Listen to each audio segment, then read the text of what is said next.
முத்திபூர்ணம் மெய்யாகவே சதுயுகம் கோடிக்கால மக்களிடத்திலும் உள்ள சர்வ மூல மந்திர நிரூபீக மகான்மராகிய கோஷாலை ஆண்டவர்களே முத்திப்பாலிப்பு. வான வேதாந்த சஞ்சீவி குரு வல்லல் கொடுத்த வாசுகியின் சஞ்சீவி கற்பனை கடந்த சஞ்சீவி யாரும் காண உண்ணா காட்சி பூட்டும் சஞ்சீவி சொற்பொருட்கெட்டாத சஞ்சீவி தீனம் தொடர்ந்தோரை தொடர்ந்து கொண்டணைக்கும் சஞ்சீவி பாலுக்குள் மோரை விட்டது போல் பதம் பார்த்து கடைந்து நெய்யாக்கும் சஞ்சீவி வான வேதாந்த சஞ்சீவி குரு வல்லல் கொடுத்த வாசுகி சஞ்சீவி என்று நமது குலதெய்வம் பிரம்ம பிரகாசமே வழி சாலை ஆண்டவர்களை தோத்திரித்து வணங்கி நமஸ்கரித்து மற்றும் இங்கு கூடியிருக்கும் உங்கள் அனைவருக்கும் என் நமஸ்காரத்தை தெரிவித்துக் கொள்கிறேன். இன்றைக்கி முதல்ல நான் பாடின தோத்திர பாடலே நமக்கு இன்றைக்கியான தலைப்பு என்ன அப்படின்னு சொல்லி நீங்களாம் கண்டுபிடிச்சிருப்பீங்கன்னு நினைக்கிறேன். அதுக்கு இந்த வாக்கியம் சொன்னால் உங்களுக்கு ரொம்ப ஈஸியாக புரிஞ்சிடும். அருளமுதம் வாக்கியம் 239 தெய்வம் உத்தரவு பண்ணுறாங்க. மனிதன் இன்பம் என்று நினைப்பதெல்லாம் இவன் இன்னுயிரை போக்கும் இழி செயலாகத்தான் இருக்கிறது. இவனுடைய சஞ்சீவி சீதனமாகிய மூச்சை இவனுடைய சஞ்சீவினி சீதனமாகிய மூச்சை சிற்றின்பத்தில் 64 அங்குலம் கத்தரித்து தள்ளுவதாக இருக்கிறது. ஆனால் இவனுக்குள்ளே ஏதோ ஒரு சூடு இருந்து கொண்டு போன இவனுடைய மூச்சை திரும்பி இழுத்து கொள்கிறது. இது சற்றேனும் தப்பினால் பிணமாவது திண்ணம் அப்படின்னு சொல்லிட்டு மூச்சுக்கு அதை மூச்சை பற்றி பேசுகிறச்ச தெய்வம் என்ன சொல்கிறாங்க, சஞ்சீவினி சீதனம் அப்படிங்கிறாங்க.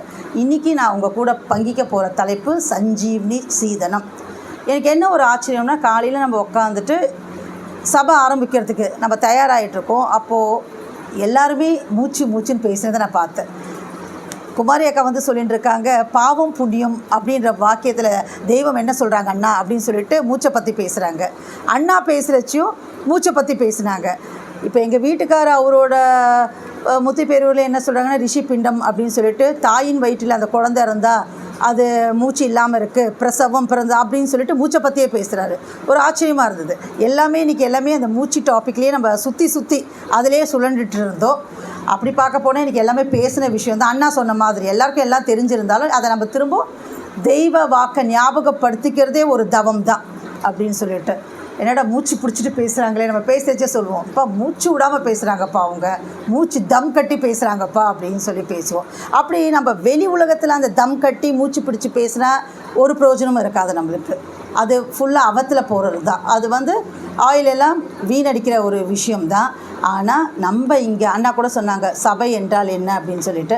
அப்போ இந்த சபையில் நம்ம இந்த மூச்சு பிடிச்சிட்டு தம் கட்டி பேசுறதுனால நம்ம கட்ட முடியுமா? தம்மெல்லாம் மூச்சு நம்ம கட்ட முடியுமா? முடியவே முடியாது. அது எப்படின்னு சொன்னால், அந்த ராஜபாட்டையில் நடக்கிற மாதிரின்னு சொல்லுவாங்க இல்லையா, அது மாதிரி தெய்வம் வந்து டியூன் பண்ணி அவங்களே அந்த மூச்சை உள்ளுக்குள்ளே சுழற வைக்கிறாங்க. இப்போ நம்ம காலையில் ஒரு 10:30 மணிலேருந்து நம்ம இந்த சபையை நடத்திட்டு இருக்கோன்னா, நம்ம இங்கே பங்கிக்கிட்டவங்கள முத்தி பேர் ஆற்றின அண்ணாவும் சரி, இவரும் எங்கள் வீட்டுக்காரும் சரி, எல்லாருமே வந்து அவங்க பேசுறதுனால அவங்களுக்கு தவம், நம்ம அதை கேட்டதுனால தவம். நம்மளுக்கு யாருக்கும் வந்து ரொம்ப டயர்டெல்லாம் ஆகினதாக தெரியவே இல்லை. கொஞ்சம் தூரம் நடந்து போயிட்டு ஒரு அரை மணி நேரம் சம்மணம் போட்டு உட்கார முடியுமா? எவ்வளோ பேரால் முடியும்? நம்மளுக்கு காலையில் 10 நிமிஷம் உட்காந்து இப்படி நெளிவோம் அப்படி பண்ணுவோம், காலை நீட்டிப்போம், அப்படிலாம் பண்ணுவோம். ஆனால் உட்கார சபையில் மட்டும் எப்படி உட்கார முடியுது? ஏன்னா அந்த நினைவானது எங்கேயும் அலைப்பாயில் அப்படியே எண்ணம் பல கோடியதாக விரியாமல் ஒருமுகப்பட்டு இருக்கிறதுனால இந்த தூள கஷ்டம்லாம் நமக்கு தெரியவே இல்லை. ஏன்னா நினைவெல்லாம் நம்ம தெய்வத்துக்கிட்ட போயிடுச்சு, அவங்கக்கிட்ட இருக்கிறதுனால எல்லாமே நம்மளுக்கு எதுவுமே கஷ்டமாக தெரியல. அப்படிங்கிற இன்ட்ரடக்ஷனோட ஒரு எல்லாமே கதைக்கு நடுவில் ஒரு இதை அந்த முத்தி பேருக்கு நடுவில் கதை சொல்கிறது நான் முதலே ஆரம்பிச்சிட்டேன் கதை. இன்றைக்கி என்ன கதைன்னா, 2 நண்பர்கள் வந்து ஒரு காட்டுக்கு போயின்னு இருக்காங்க. குட்டி பசங்க தான், ஸ்கூல் லீவு, சரிங்கன்னா போயிட்டு வரலாண்டா அப்படின்னு சொல்லிட்டு காட்டுள்ளே போயிடுறாங்க. போயிட்டுருக்கச்ச பார்த்தா தூரத்தில் ஒரு கரடி வருது. இது எல்லாருக்கும் தெரிஞ்ச கதை தான், 2ஆம் கிளாஸ் கதை தான் இது. அப்போ கரடி வந்ததும் ஒரு பையன் என்ன பண்ணுறான், அவனுக்கு மரம் ஏற தெரியுது, குடுகுடுன்னு அப்படியே மரத்து மேலே ஏறி போய் உட்காந்துக்கிறான். இன்னொருத்த பார்க்குறேன், என்னடா கூட வந்தவன் ஒன்றுமே நம்மளுக்கு சொல்லலையே அப்படின்னு திரும்பி பார்த்தா கரடி வருது. அப்போ தான் புரியுதோ, இந்த கரடியை பார்த்து தான் அவன் மேலே ஏறிட்டான், ஏறி இருக்கான் அப்படின்னு சொல்லி இவனுக்கு மரம் ஏறி தெரியல, என்ன பண்ணுறதுன்னு தெரியல. அப்போ இவன் சமயோசித்த புத்தி, எங்கேயோ அந்த புத்தியால் எங்கேயோ படித்ததை கேட்டது அவங்க அப்பா அம்மா சொன்ன ஒரு ஞாபகத்தில் என்ன பண்ணுறான், அப்படியே மூச்சை அடக்கிட்டு அப்படியே மரத்தடியில் படுத்துடுறான். அப்படியே அந்த கரடி வருது, சுற்றி முற்றி பார்க்குது, பார்த்துட்டு என்ன பண்ணுதுன்னு சொன்னால் அது பாட்டுக்கு போயிடுது. அப்போது மாடியிலேருந்து அந்த பையன் வந்து கேட்குறான், என்னடா இது கரடி உன்னை கடிக்கவே இல்லை, ஒன்றுமே பண்ணாமல் போயிடுச்சா அப்படின்னு சொல்லிச்சு. கிட்ட சுற்றி வந்தது, உன் காதில் என்னவோ சொல்லிச்சு, என்ன சொல்லிச்சு அப்படின்னா, ஆபத்தில் உதவாத தோழனை நம்பாதேன்னு சொல்லிச்சுடா அப்படின்னு சொல்கிறாங்க. சொன்னானாமா அவன். அப்போ என்னென்னா இந்த கதையை வந்து எது குழந்தைகளுக்கு சொல்லுவாங்கன்னா, கூடா நட்பு, நீ ஃப்ரெண்ட்ஷிப் யார்கிட்ட வச்சுக்கணும் அப்படின்றதுக்கு சின்ன வயசில் கதை சொல்லுவாங்க.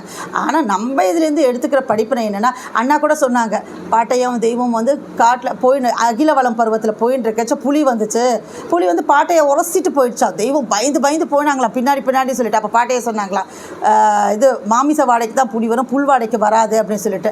ஒரு தடவை வந்து தெய்வத்துக்கிட்ட வந்து உரசிச்சா, அப்போ வந்து சொன்னாங்களா, உன்னோட தேகத்தில் இன்னும் வந்து அந்த மாமிச வாடை இருக்குதுன்னு சொன்னாங்களா, ஆரம்ப ஸ்டேஜில் இருக்குது அப்படின்னு சொன்னாங்களாம். இப்போ தெய்வத்துக்கே அந்த நிலைமைனா அப்போ நம்மளாம் அதை மாற்றிக்கணும்னு எப்படி மாற்ற முடியாது, தெய்வ நினைவால் தான் மாற்ற முடியும்.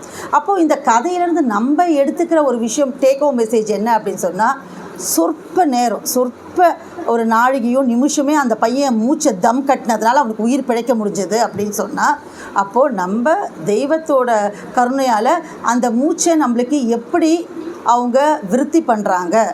அப்போது எல்லாம் விதி போல் ஆகும் என்றால் அப்போது வேதம் அதற்கு ஏனோ அப்படின்னு சொல்லி தெய்வம் கேட்குறாங்கன்னா, அப்போ எப்படி இதெல்லாம் பண்ணுறாங்க, ஆயுள் விருத்தி எப்படி பண்ணுறாங்க தெய்வம் நம்மளுக்கு அப்படின்றத நம்ம இந்த பதிவில் வேதத்தில் தெய்வம் எங்கெல்லாம் அந்த மூச்சை பற்றி என்ன பேசுகிறாங்களோ அப்படின்னு சொல்லிட்டு நான் சில இந்த தொகுப்பில் எனக்கு வச்சு எனக்கு ஞாபகம் வந்துச்சு. அப்போது தெய்வம் ஒரு வாக்கியத்தை சொல்லியிருந்தாங்க, மூச்சு எல்லாமே வந்து சுவாசமாக மூச்சு ஒன்று நினச்சிட்டு இருக்காங்க அப்படின்னு சொன்னாங்க. அப்போ தான் நினச்சோம், நானும் அப்படி தான் நினச்சிட்டு இருந்தேன், இந்த நோட்ஸ் எல்லாம் எனக்கு இருக்குது. அப்போது மூச்சு வேறு சுவாசம் வேறமா அப்படின்னு தோணுச்சு. அப்போ நாங்கள் படித்தப்போ பாப்பாவுக்கு சொல்லித்தர சொல்ல அப்படின்னு தான், ஆமாம்மா ப்ரீத்திங்கிறது வேறு, ரெஸ்பிரேஷன்ன்றது வேறு அப்படின்னா. ப்ரீத்திங் மூச்சு விடுறதுன்னா மூச்சு உள்ள போதும் மூச்சு வெளியே வருது. இந்த யோகா கிளாஸ்லாம் போனதும் சொல்லுவாங்க, கிளாஸில் உட்காந்து ப்ரீத் இன் ப்ரீத் அவுட்னு கிளாஸ்லலாம் போன பக்கம் ஒரு 3 தடவை சொன்னால் ஸ்டூடெண்ட்ஸ் 100 பேர் அவங்கள மேய்க்கிறது அப்படி சொன்னால் அல்ல ஒரு அட்டென்ஷனில் உட்கார்ற மாதிரி அது ஒரு அப்படி நினச்சிப்பாங்க. அப்போது காற்று உள்ளே போகிறது, காற்று வெளியே வர்றது மூச்சு, இன்னலேஷன் எக்ஸலேஷன் சொல்லுவாங்க, ப்ரீத் இன் ப்ரீத் அவுட்டுன்னு. அப்போ அந்த ரெஸ்பிரேஷன் அப்படின்னு சொல்கிறாங்களே என்ன அப்படின்னா, ஒவ்வொரு செல்லுக்குள்ளேயும் நடக்குது அந்த விஷயம். இந்த சுவாசங்கிறது ஏதோ மூக்கு வழியாக உள்ளே போயிட்டு லங்ஸை தொட்டுட்டு வெளியே வர்றதில்லை, கேஷியஸ் எக்ஸ்சேஞ்ச் இல்லை, ஆக்சிஜன் உள்ளே எடுத்துகிட்டு கார்பன் டை ஆக்சைடு வெளியே விடுறது மட்டும் இல்லை, ஒவ்வொரு செல்லுலேயும் அந்த செல்லுக்குள்ளாரையும் அது நடக்குது. அந்த செல்லுக்குள்ளே நடக்கிறதுக்கு அதுக்கு ஒரு ஆர்கன் இருக்குது, மைட்டோகாண்ட்ரியான்னு ஒன்று வச்சுருக்காங்க, அதுதான் பவர் ஹவுஸ் அப்படிங்கிறாங்க. அதுக்குள்ளார இந்த ஆக்சிடேஷன் அப்படிலாம் நினைக்கிறது இந்த சயின்ஸ் சொல்லுது. இப்போ நமக்கு அது முக்கியம் இல்லை, இந்த சயின்ஸ் எல்லாம் நம்ம கூட எவ்வளோ நாள் வரப்போகுதுன்னு சொன்னால் 100 வருஷ வாழ்க்கைக்கு தான் பயன்பட போகுது. கோடி காலம் நரக வேதனை இல்லாமல் பயன்படுறதுக்கு முக்கியம் எதுனா நம்ம ஆசான் திருவாக்கு நம்ம. ஸோ அந்த திருவாக்கை கொண்டு இந்த மூச்சை பற்றி நம்ம தெய்வம் நம்ம வேத நூலில் என்னென்ன சொல்லியிருக்காங்கிறதுக்கு நம்ம முக்கியத்துவம் கொடுத்து நம்ம பார்க்கலாம். நீங்களும் எங்கள் கூட உங்களுக்கு தெரிஞ்ச கருத்துக்கு ஷேர் பண்ணிக்கோங்க. எல்லாம் கலந்து உரையாடல் தான் இது. நானே பேசிட்டு போய் நீங்கள் கேட்கணும் அப்படின்றதில்ல, நீங்களும் சொல்லலாம். இப்போது என்ன பேச போகிறோம் அப்படின்னு சொன்னால், முதல்ல வந்து சயின்ஸ் அப்படின்னு சொன்னால் திரும்ப ஏன் அப்படின்னா, சயின்ஸை மட்டை தட்டி பேசணுமோ தரக்குறைவாக பேசணுன்றது என்னோடது இல்லை. ஏன்னா இன்றைக்கி எல்லாமே நம்ம அனுபவிச்சிருக்கிறது. இப்போ கூலர் வச்சுருக்கோம், இங்கே ஃபேன் ஓடுது, இப்போ மிக்சியில் ஜூஸ் அடித்து எல்லாமே பண்ணிகிட்டு இருக்கோம். இருந்தாலும் ஒரு அளவு வரைக்கும் தான், அதாவது அந்த எல்லை வந்து அது ஓரளவு வரைக்கும் தான். அதுக்கு மேலே அண்டண்டங்களும் பாயிறது வந்து அந்த ஆன்மீகம் தான். சயின்ஸ் விஞ்ஞானம் வந்து ஒரு எல்லைக்கு மேலே அதால் நிரூபணிக்க முடியல. இன்றைக்கி எவ்வளோ மருந்து மாத்திரை வருது அப்படின்னு சொன்னாங்க, விட்டிலிகோ அந்த லியூகோடர்மான்றாங்க, வெண்ணோய் அப்படின்றாங்க. நம்ம தெய்வம் வந்து வெண்ணோய்னா சாவுன்னு சொல்லுவாங்க. இந்த உடல் வந்து பாவம் என் கூடயே இருக்கவங்க ஒரே ஒரு புள்ளி மாதிரி வெள்ளையாக ஆரம்பிச்சது, இப்போ உடல் முழுக்க வெள்ளையாயிடுச்சு. அப்படியே ஒரு 6 மாதத்தில் பார்த்தா உடல் முழுக்க வெள்ளையாயிடுச்சு. அதுக்கு இன்னும் மருந்து கண்டுபிடிக்கவே இல்லை.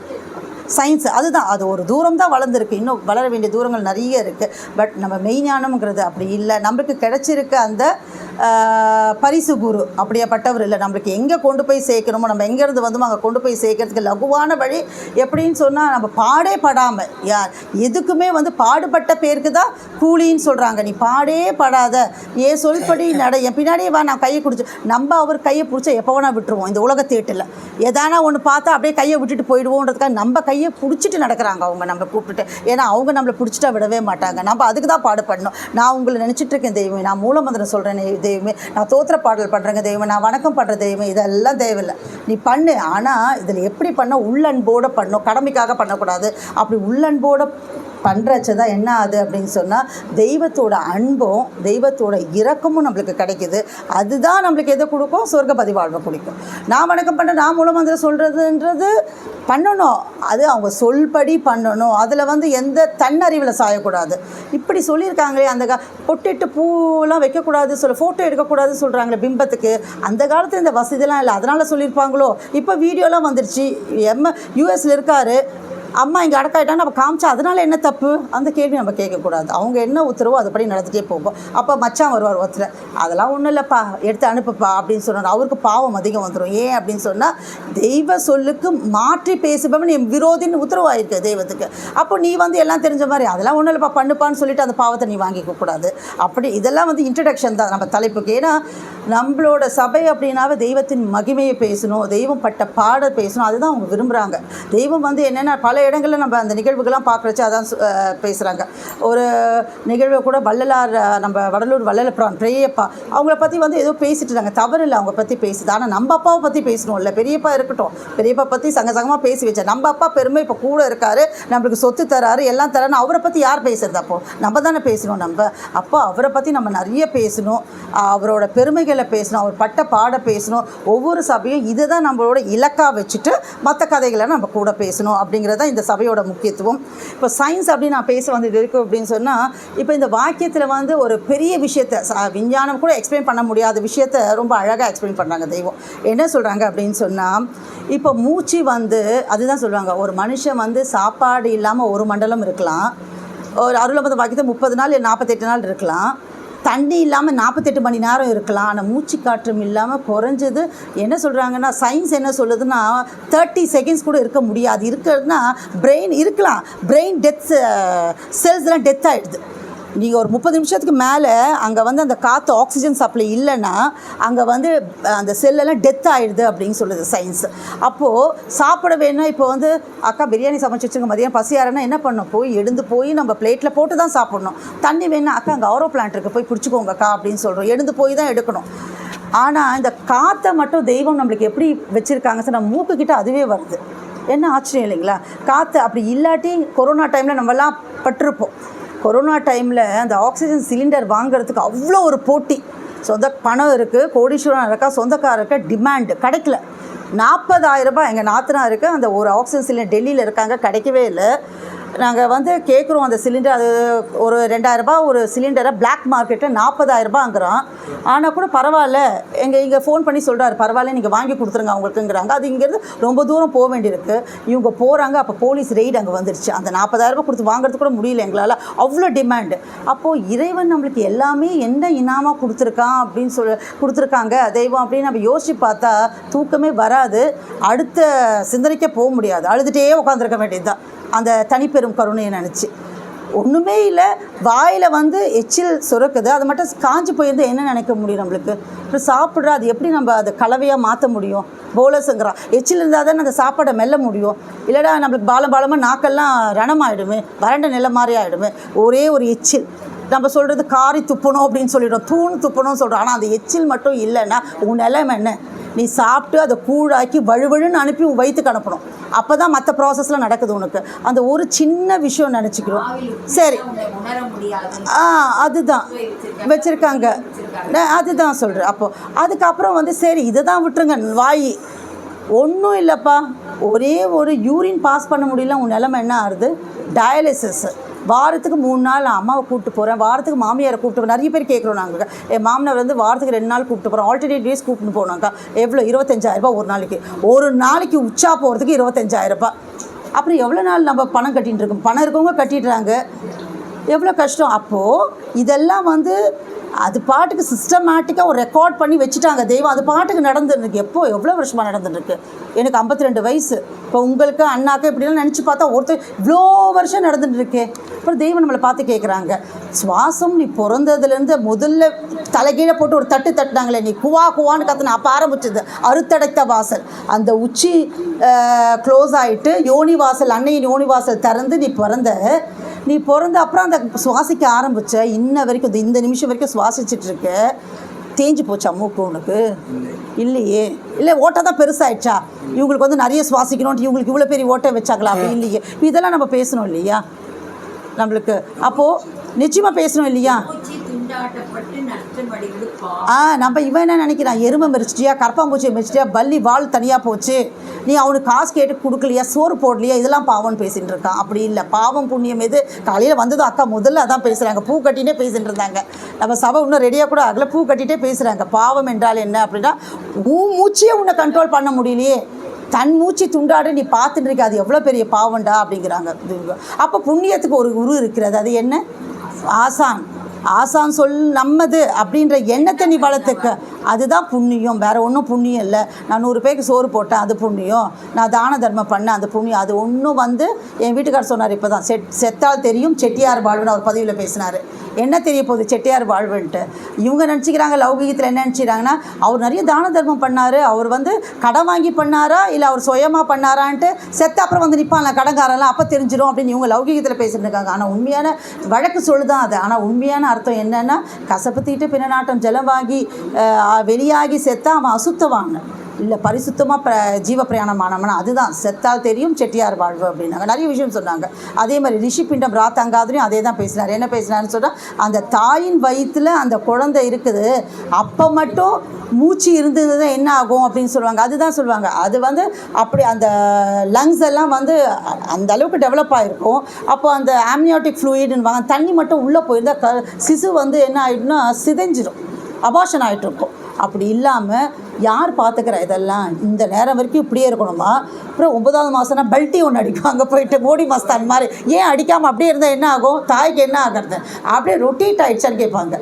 ரொட்டேட் ஆகிடுச்சா, பேபி ரொட்டேட் ஆகிடுச்சா, மூமெண்ட் தெரியுதான்ட்டு அப்படியே உல்ட்டாவாக மாறி அதுக்கு என்ன இருக்குது? அப்போது அறிவு இருக்கா? அது சவம் தானே. அப்போது அது வந்து அப்படியே ரொட்டேட் ஆகி அந்த யோனி வாசல் கிட்ட அந்த தலையை வந்து முட்டி நிற்கிது அது பிறக்கிறதுக்காக. இதெல்லாம் யார் பண்ணுறா? உள்ள அந்த குட்டிக்காரனை போட வைக்கிறது யார்? அது நம்ம பண்ண வைக்க முடியுமா? என்ன சயின்ஸ் படிச்சிருந்தாலும் பண்ண வைக்க முடியுமான்ட்டு நீ என்ன பண்ணுற? அப்படி அறுத்து தூக்கி தான் வைக்க முடியுது, உன்னால் சேதப்படுத்த தான் முடியுது இல்லையா? அப்போது இந்த கருணையை நம்ம நினச்சி பார்க்கலாமா? என் டாபிக் கருணை இல்லை, தனிப்பெரும் கருணை இருந்தாலும் அது பேசாமல் இருக்க முடியல அப்படிங்கிறதுனால. அப்போது இந்த சயின்ஸ் அப்படின்னா என்ன சொல்கிறாங்கன்னா, இப்போ மூச்சு இருக்குது, அந்த மூச்சு காட்டி இப்போ நம்ம உட்காண்ட்ருக்கோம், மூச்சு பாபா அப்படி நம்ம இழுத்துட்டுருக்கோம், இல்லவே இல்லை. அது இதை தான் என்ன பண்ணுறா, திரும்ப எதை தொட்டு பேசுறது எதை விடுறதுனே தெரியல. இதை தான் என்ன சொல்கிறாங்க, போயிட்டு தெரியாத மக்கள் அறியாத மக்கள் போயிட்டு, நான் கிளாஸ் போகிறேன், வாசி யோகம் போகிறேன், மூச்சு பயிற்சி போகிறேன், அப்புறம் இந்த குதிரை மாதிரி ஒன்று பண்ணுவீங்களா, அது என்னப்பா ஒரு இது? என் வீட்டுக்காரர் எல்லாத்துக்கும் போயிருக்காரு, எல்லாத்துக்கும் போயிட்டு எல்லாத்தையும் ஏதோ ஹர்ஷவர்தனி ஏதோ சொல்ல அந்த குதிரை அஸ்வனி புத்ரான்னு சொல்லிட்டு இந்த காலை மடித்து போட்டு குதிரை இறக்கிற மாதிரி இறக்கணுமா, ஹான்னு சொல்லுவாங்க, பண்ணுவாங்களாம். ஏன்னா அப்படியே மூச்சு சொர்க்கபதி வாழ்வு வந்துடும் சொல்லிட்டு. அப்புறம் வந்து சுவாச பயிற்சி காலையில் 4 மணிக்கு எழுந்துட்டு சுவாசம் போகணும். அப்புறம் கழுத்து வரைக்கும் தண்ணியில் போய் நின்னா உன் சுவாசம் கட்டுப்படும்னா எத்தனை 4 மணிக்கு எழுந்துப்ப? ஒருத்தர் சொல்லுவாங்க அந்த வாசி யோகத்தில் அப்படி இருந்தால் நீங்கள் வந்து தொலன்னு இருக்கும் உங்கள் கை அப்படின்னு சொல்லிட்டு ஒருத்தரானதை வீடியோ எடுத்து ரொம்ப பாப்புலராக ஆக்கினாங்க. அப்புறம் என்னென்னா எவ்வளோ நாள் பானா இவர் ஒரு கடந்த 45 வருஷமாக இதை வந்து வாசி ப்ராக்டிஸ் பண்ணுறாரு அவர், அந்த குரு அவர் அப்படி சொல்லி இப்படி எடுத்து காமிக்கிறான் வீடியோலாம் அப்படி பண்ணுறதுக்கான. இந்த பெரம்பூரில் அது மாதிரிலாம் பண்ணிகிட்டு இருக்காங்க. அப்போது நான் என்ன கேட்குறேன்னா, அவங்க அடக்கம் ஆனாங்க தொலன்றது அதெல்லாம் அப்பாற்பட்ட விஷயம். 45 வருஷம் சொல்கிறீங்களே அவர் பாடுபட்ட, அப்போது எத்தனை பேரால் அந்த 45 வருஷம் இருக்க முடியும்? காலைல 4 மணிக்கு எழுந்து வாசி யோகம் ப்ராக்டிஸ் பண்ண முடியும்? வலது மூக்கில் இழுத்து இடது மூக்கில் விட்டு நாடி சுத்தி பண்ண முடியும், பண்ணலாம், தெரியுது எல்லாருக்கும். யார் பண்ணுறது? ஒன்றுமே இல்லை. முத்ரா சொல்கிறாங்க, இந்த நோய்க்கு இந்த முத்ரா பண்ணிங்கன்னா சேலஞ்ச் பண்ணி 21 நாளில் சரியாதுன்னு சொல்கிறாங்க. பட் நம்மளால் பண்ண முடியலையே. ஆனால் மாத்திரனா ஈஸியாக இருக்குது எனக்கு, உரிச்சு போட்டு டானிக் அப்படி குடிச்சிட்டு போயின்னு இருக்கேன். இது பண்ணால் சரியாகுது, ஆனால் எப்படி முடியுதா? பண்ண முடியல. ஏன்னா நம்ம நோய் அனுபவிச்சுன்னு இருக்கோம், அதுக்கே பண்ணி செய்ய முடியலனா செத்து போனால் என்னவோ ஆகுமா, சொர்க்கம் இருக்கா நரகம் இருக்கா, அப்படியாப்பட்ட உலகத்தில் போயிட்டு செத்து போனால் என்ன கிடக்குது, அப்படியாப்பட்ட மக்கள் இடத்துல போயிட்டு நீ இதெல்லாம் பண்ணால் நீ நல்லா ஆகிடுவேன்னா அதை கேட்பார் யார்? பண்ண முடியுமா? இந்த லௌகிக வாழ்க்கை தவம் பண்ண முடியுமா? தெய்வம் கேட்குறாங்க. இந்த கலியுக வாழ்க்கையில் நீ பண்ண முடியுமா அப்படின்னா அதுக்கு ஆன்சர் வந்து 0 தான். பண்ணவே முடியாது நம்மளால் அப்படின்னு. அப்போ என்ன பண்ணணுன்னா, அப்பா யாரோ சமைச்சு கையில் போட்டிருக்காங்க, எடுத்து சாப்பிட்டு போக வேண்டியதானே. அப்போ போய்ட்டு, அக்கா நீங்கள் எங்கே அக்கா அரிசி வாங்குனீங்க? இந்த ஊர்லேருந்து வாங்குனீங்களா? அது விவசாயி யாருக்கா? எந்த ஊரில் விவசாயம் பண்ணார்? அதுக்கு என்ன மருந்து அடிச்சாருக்கா? என்ன அரிசிக்கா அது? என்ன பொன்னியா? என்னென்ன அரிசி அது இருக்கோ அதுவா? ஜலகராவே? நான் போய் அதெல்லாம் ஏன் கேட்டுருக்கோம்? அக்கா கொடுத்தீங்க லெமன் ரைஸும் சாப்பிட்டு போயிட்டே இருக்கேன் நான், அவ்வளோதான்னு சொல்லிட்டு இந்த ஆராய்ச்சி வேணாம். அது மாதிரி தெய்வம் எடுத்து வந்து இனாமா, காசு பணம்லாம் இல்லை, 50 ரூபா கொடு, நீ 500 ரூபா கொடு, 5000 கொடு, எதுவுமே கேட்கல, அப்படியே இனாமாக கொடுக்குறாங்க. அப்படி வாங்கி போய் சாப்பிட்டு போயிட்டே இருக்கணும். அதுக்கு என்ன கஷ்டமாக இருக்குது நம்மளுக்கு? அது கஷ்டம் இல்லை. அப்போது அது அனுபவிக்கிறச்ச, அதுதான் நம்ம பேசுகிறச்ச கூட நம்ம சொன்னது, தொலன்னு இருக்குது அப்படின்றாங்க, அப்படியே வந்து மஞ்சள் பூத்துருச்சு, வேர்வை வந்துருச்சுன்றாங்க, அப்படியே வந்து சந்தனமாக கமழுதுன்னு சொன்னாங்க. தெய்வம் என்ன சொல்கிறாங்க? டேய், அது என் மான மரியாதை கெட்டு போகக்கூடாதுன்றதுக்காக நான் உனக்கு கொடுக்குறேன்டா, நீ இதுவே பெருசாக நினச்சிக்காத. உனக்கு தெரியும்ல உன் அந்தஸ்து என்ன அப்படின்னு சொல்லிட்டு, நீ இதுக்கு எவ்வளோ பாடுபட்டிருக்கேன்னு தெரியல, உனக்கு நான் பிச்சை போடுறேன் அப்படிங்கிறாங்க. அப்போ அதை கேட்டு நம்ம என்ன உஷாராகணும். ஓஹோ, ஜீவ பிரயாணம்ங்கிறது தெய்வத்தோட மானம் கெட்டு போகக்கூடாது கொடுக்குது. அப்போ நம்ம அதுக்கு மேலே நம்ம பாடுபடணும். இது ஜீவ பிரயாணத்தோடு முடிஞ்சு போகிறது இல்லை. எல்லோரும் நம்ம என்ன நினச்சிக்கோங்க, ஹால் டிக்கெட் வாங்கிட்டாவே நான் டிகிரி சர்டிஃபிகேட் வாங்குறோன்னு நினச்சிக்கோங்க. ஹால் டிக்கெட் வேறு, டிகிரி சர்டிஃபிகேட் வேறு. ஹால் டிக்கெட் நீ பரீட்சை எழுதுறதுக்கு உள்ளே போய் நீ பரீட்சை எழுதலான்றதுக்காக கொடுக்கறது. இதையே வச்சு நீ டிகிரி சர்டிஃபிகேட் வாங்கினு நீ சொல்ல முடியாது.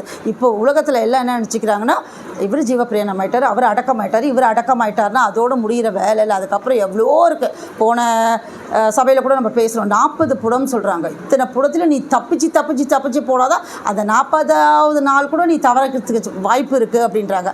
அப்பவும் தெய்வம் உத்தரவு பண்ணுறாங்க, இதிலெல்லாம் நீ மாட்டிட்டு மீறி வரணுன்றது எண்ணம் அல்லடா, ஒன்றுத்தில் கூட நீ மாட்டாமல் வரணும் அப்படிங்கிறது. அது எத்தனை தனிப்பெரும் கருணை. அது சாதாரண விஷயம்னு மாட்டிட்டு சாப்பிட்டோம். பிரின்சிபல் ரவுண்ட்ஸ் வருவாங்க, கோட் போட உட்காந்துருப்பாங்க டிபார்ட்மெண்ட்லாம், ஒருத்தருக்கு சொல்லிக்க மாட்டார், நல்லா மாட்டட்டும் அவன் அப்படின்னு சொல்லுவாங்க. எவ்வளோ ஒரு என்ன ஒரு மாதிரி புத்தி பாருங்கள், மனுஷன் புத்தின்றது.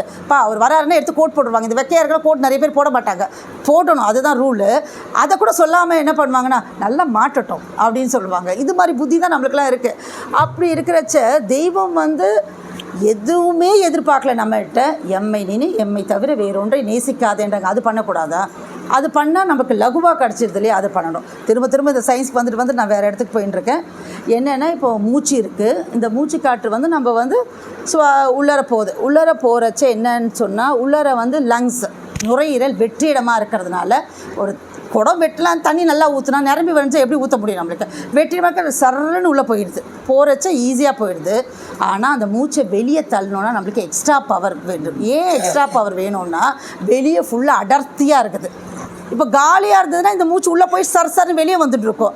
அப்போது அடர்த்தியாக இருக்கிறது ஆல்ரெடி 10 பேர் உட்காந்து இன்னொருத்தர் போய் உட்காரணுன்னா எப்படி இருக்கும்? அவங்களுக்கு தள்ளி நெருக்கி தான் அப்போ இது நெருக்கடி கொடுத்து அந்த மூச்சு வெளியே வர்றதுக்கு எக்ஸ்ட்ரா பவர் தேவைப்படுது. அப்போது உள்ளே போகிறது 8னா வெளியே வருது 12 அங்குலம் ஆகுது. அப்போ துண்டாடப்படுவது எத்தனை அங்குலம்? 12 - 8 எவ்வளோ?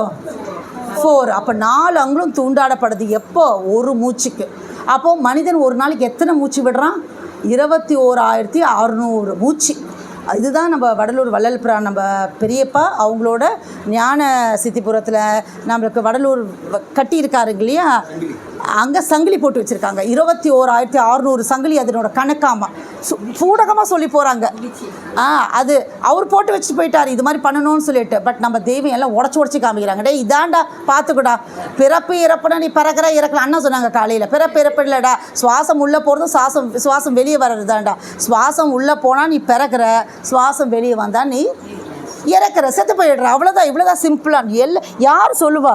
கொஞ்சம் கூட ஒரு பூட்டு இல்லாமல், சாவி இல்லாமல், ஒன்றுமே இல்லாமல் அப்படின்னா கூட நம்மளுக்கு இது வர எனக்கு வேலை இருக்குது, கொஞ்சம் கிளாஸ் இருக்குது இன்றைக்கி, எனக்கு இந்த சண்டே டியூட்டி இருக்குது அப்படின்னு நினைக்கிறோம் நம்ம. அப்படி இவ்வளோ பட்டவர்த்தமாக நம்மளுக்கு உடச்சி வச்சுருக்காங்க. அதுதான் இந்த வாக்கியத்தில் அருளமுதம் 440 என்ன சொல்கிறாங்கன்னு சொன்னால், உள்ளே வெற்றிடமாக இருப்பதால் அழுத்தும் மிகுதியாக உள்ள இடத்திலிருந்து காற்று மிக எளிதாக உள்ளே செல்கிறது. அப்படி செல்லும் போது 8 உள் வாங்குகிறது. ஆனால் வெளியே வரும்போது அப்படி அல்ல. ஏன்னா எங்கும் காற்று மண்டலம் சூழ்ந்து இருப்பதால் இவன் வெளியே விடுகிற சிறு சுவாசம் உள்ளே போயிட்டு அது என்ன உள்ளே போசல அப்படியே காற்றாக உள்ளே போயிட்டு உள்ளே போய் அந்த ஆக்சிஜன் அந்த லங்ஸு உள்ளார வந்து ஆல்வியோலஸ் கீழே இருக்கும் ஒரு குட்டி குட்டி குட்டியாக இந்த வேறு இருக்கிற மாதிரி அதில் போய் அந்த கேஷியஸ் எக்ஸ்சேஞ்ச் அப்படின்வாங்க. Oxygen carbon di oxide exchange ஆகிட்டு வெளியே வருது. அது அப்போது அந்த சுவாசம் வந்து என்ன ஆகுது, வெளியே வர தடங்கலாகிறது. ஆகவே இவன் தன் பலத்தை செலவு பண்ணி அதை வெளியே தள்ள வேண்டி இருக்கிறது. அப்படி 12 வெளியேறுகிறது. 4 மூச்சு அதிகம். மேலும் அதை வெளியே விட தன் பலம் வேறு அதிகம் தேவை. இப்படி ஒரு சுவாசத்துக்கே 4 அங்குலம்னா 21,600 சுவாசத்துக்கு எவ்வளோ வீணாகுது. அப்படி வீணாக விடலாமா? அப்படி வீணாகக்கூடாதுன்னா நம்ம என்ன பண்ணணும், அதை பற்றிலாம் நம்ம தெரிஞ்சுக்கணும். அப்போது சரி, இந்த சுவாசம்லாம் இப்போ வீணாகுதுன்னு அப்படி நம்ம சொல்கிறோம் இல்லைங்களா? அப்போது எப்போத்திலேருந்து இது சுவாசம் வந்து வேஸ்ட் ஆகுது. அதுக்கும் நம்ம தெய்வம் வந்து ஒரு கணக்கு வச்சுருக்காங்க. நான் தான் உன்னை என்கிட்ட இருந்து நான் உன்னை அனுப்பி வைக்கிறேன், நீ போய் அந்த அனுபவம் பெற்றுவான்னு சொல்லிட்டு அதில் கூட ஒரு எக்ஸம்ஷன் கொடுக்குறாங்க. இப்போ குழந்தைங்களுக்குலாம் டிக்கெட், ரயில்வே டிக்கெட்டில் பார்த்தீங்கன்னா இத்தனை வயசு வரைக்கும் டிக்கெட் இல்லை, இத்தனை வயசுக்கு மேலே தான் டிக்கெட்டு அப்படின்னு சொல்கிறாங்க. எங்கே போனாலும் ஹைட்டை மெஷர் பண்ணி பார்ப்பாங்க. இப்போ நம்ம ஒரு எந்த சென்டருக்கு போனாலும் குழந்தைக்கு வந்து கன்செஷன் கொடுப்பாங்க. அதே மாதிரி தெய்வமும் கன்செஷன் கொடுக்குறாங்க. எப்போ வந்து இந்த மூச்சு துண்டாடப்படுகிறது அப்படின்னா, அறிவு வரும் பருவம் வரைக்கும் இவன் மூச்சு துண்டாடப்படுவதில்லை.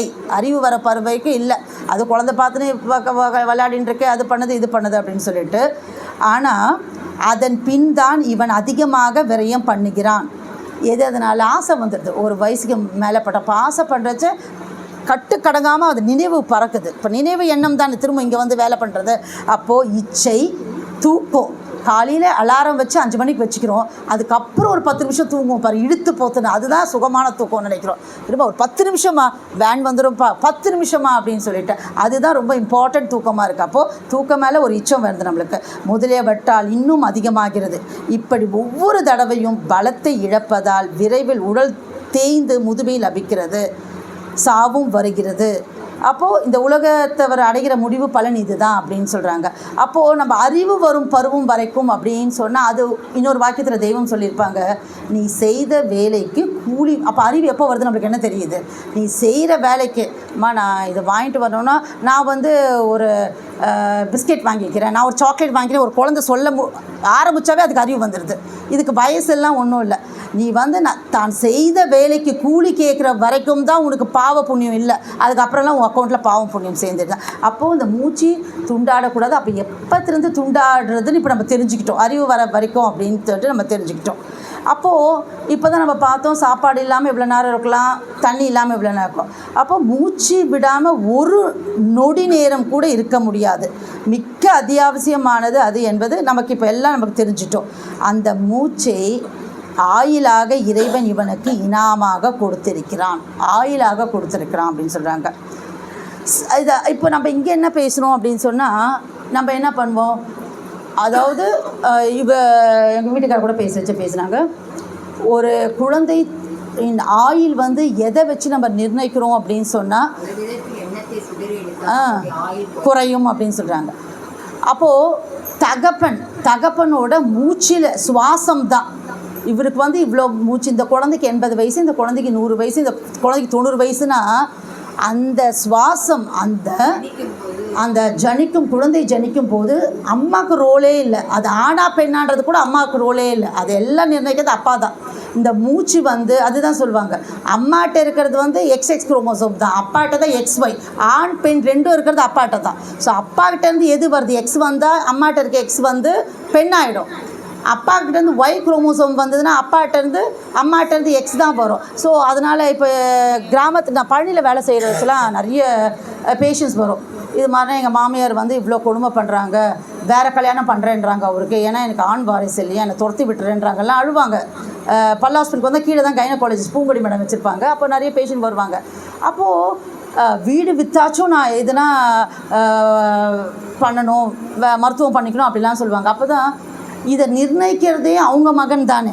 இந்த அம்மா இன்னும் டைவர்ஸ் பண்ணிட்டு எப்படி பண்ண முடியும்? ஆனா பெண்ணாங்கிறது ஆண்கள் கிட்ட முடிவு பண்ண வேண்டிய விஷயம். நீ எப்படி இருந்தாலும் நீ 2 எக்ஸாம் வச்சுருக்க, உனக்கு 2 பெண் குழந்தைக்கான சத்து தான் உங்ககிட்ட இருக்குது, ஆண்கிட்டேருந்து வரதான் நிர்ணயிக்குது அப்படின்ட்டு. அப்போது அந்த குழந்தையோட ஆயுள் வந்து எதை நிர்ணயிக்குது அப்படின்னு சொன்னால் அப்பாவின் சுவாசம். அந்த போகத்தப்போ அப்பாவோட சுவாசம் எங்கே ஓடுது அது ரொம்ப தெளிவாக எங்கள் வீட்டுக்காரர் பேச வச்சு அவர் பகிட்டார். அதாவது அறுசுவையும் மனிதனின் குணமும் அப்படின்ட்டு. அதாவது இப்போ நம்ம அறுசுவை நம்ம சாப்பிட்றோம், அந்த அறுசுவை போய் அந்த ஜீவனில் கலந்துருக்கு, அது சுவாசத்து கூட கலந்துருக்கு. அப்போ தான் நம்ம சொன்னோம் இல்லைக்கா, அறுசுவை உணர்பவன் மனிதன், அது கொண்டு ஒழித்த இடம் உணர்பவன், இடம் சேரும் இடம் அறிபவன் தேவன் அப்படின்னு சொல்கிறாங்க.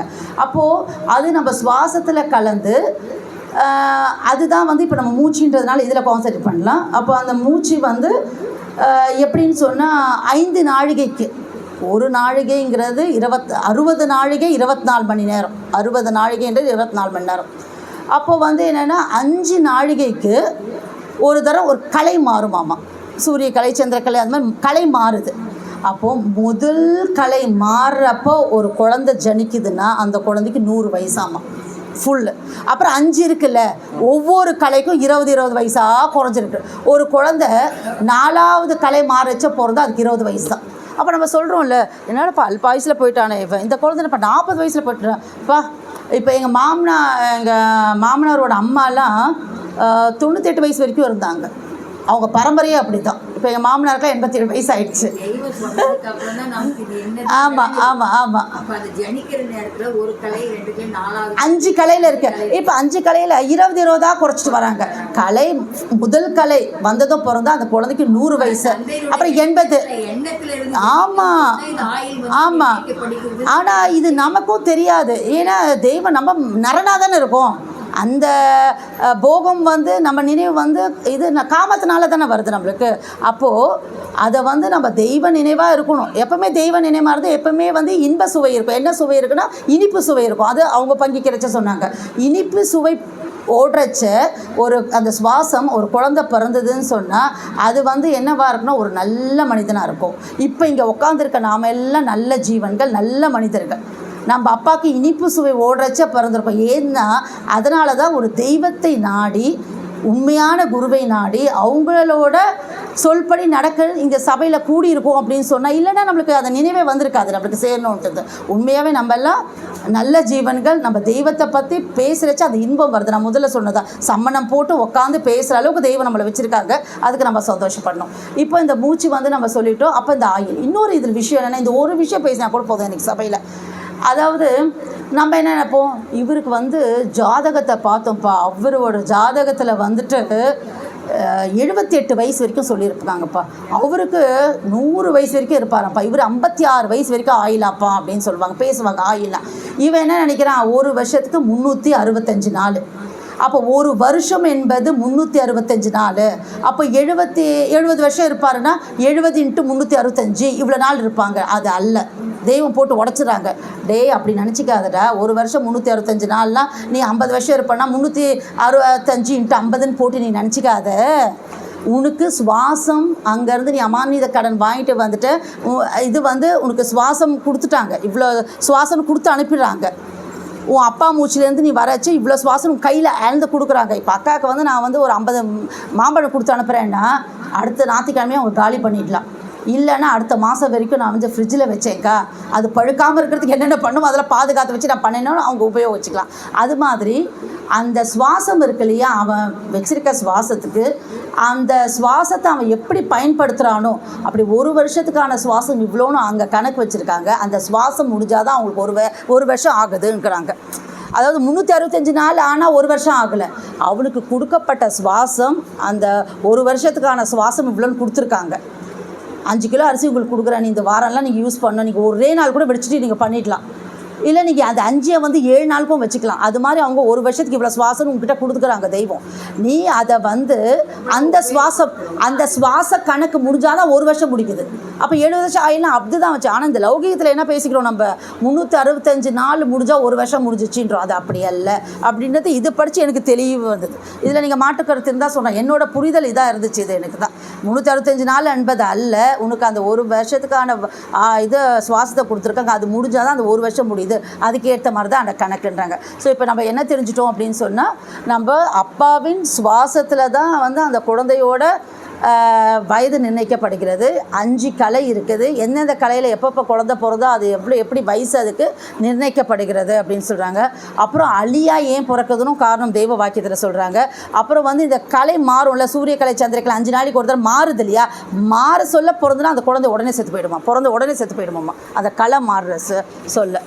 அப்போ அந்த சரக்கலைக்கு அவ்வளோ ஒரு முக்கியத்துவம் இருக்குது அப்படின்னு நம்ம இதில் தெரிஞ்சுக்கிறோம். அடுத்ததாக நம்ம என்ன போகணும், ஒரு இப்படியாக இவன் தன்னறிவு கொண்டு வாழும் வாழ்க்கையில் இவன் மூச்சாகிய வயது துண்டாடி கொண்டே போய் சீக்கிரத்தில் மூப்பு எய்தி மரணம் அடைகிறான். அப்போ என்ன சொல்கிறாங்க, எதில் எவ்வளோ மூச்சு போகுதுன்னு ஒரு கணக்கு சொல்கிறாங்க. 12 அங்குலம் வெளியே போகுது, 8 அங்குலம் தான் உள்ளே போகுது. இது எப்போன்னா சும்மா உட்காந்துட்டு இருக்கிறாச்சு ஒரு மூச்சில். இவன் அதே வந்து கொஞ்சம் தூங்குறான்னு வச்சுக்கோங்க, ஏதோ ஒரு வேலை செய்கிறான் அப்படின்னு சொன்னால் 24 அங்குலம் வெளியே போய் 16 தான் உள்ளே போகுது.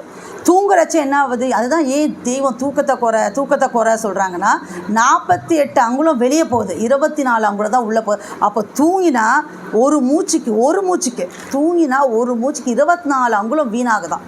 அப்போ நீ மத்தியானம் தூங்கவே கூடாதுன்றாங்க, பகல் தூக்கம் கூடாது. அப்போது நல்லா தூங்குவேன்ப்பா, நல்லா தூங்கினா அந்த பாடிக்கு ரெஸ்ட்டு. டாக்டர் 8 மணி நேரம் தூங்க சொல்லியிருக்காருன்னா அவ்வளோ மூச்சு வீணாக போயின்னு இருக்குது அப்படின்னு சொல்லுவாங்க. நீங்கள் பழைய எல்லாமே சொன்னால் நிறைய தூங்கத்தை வந்து யாருமே வந்து நம்மளுக்கு ரெக்கமெண்ட் பண்ணவே இல்லை.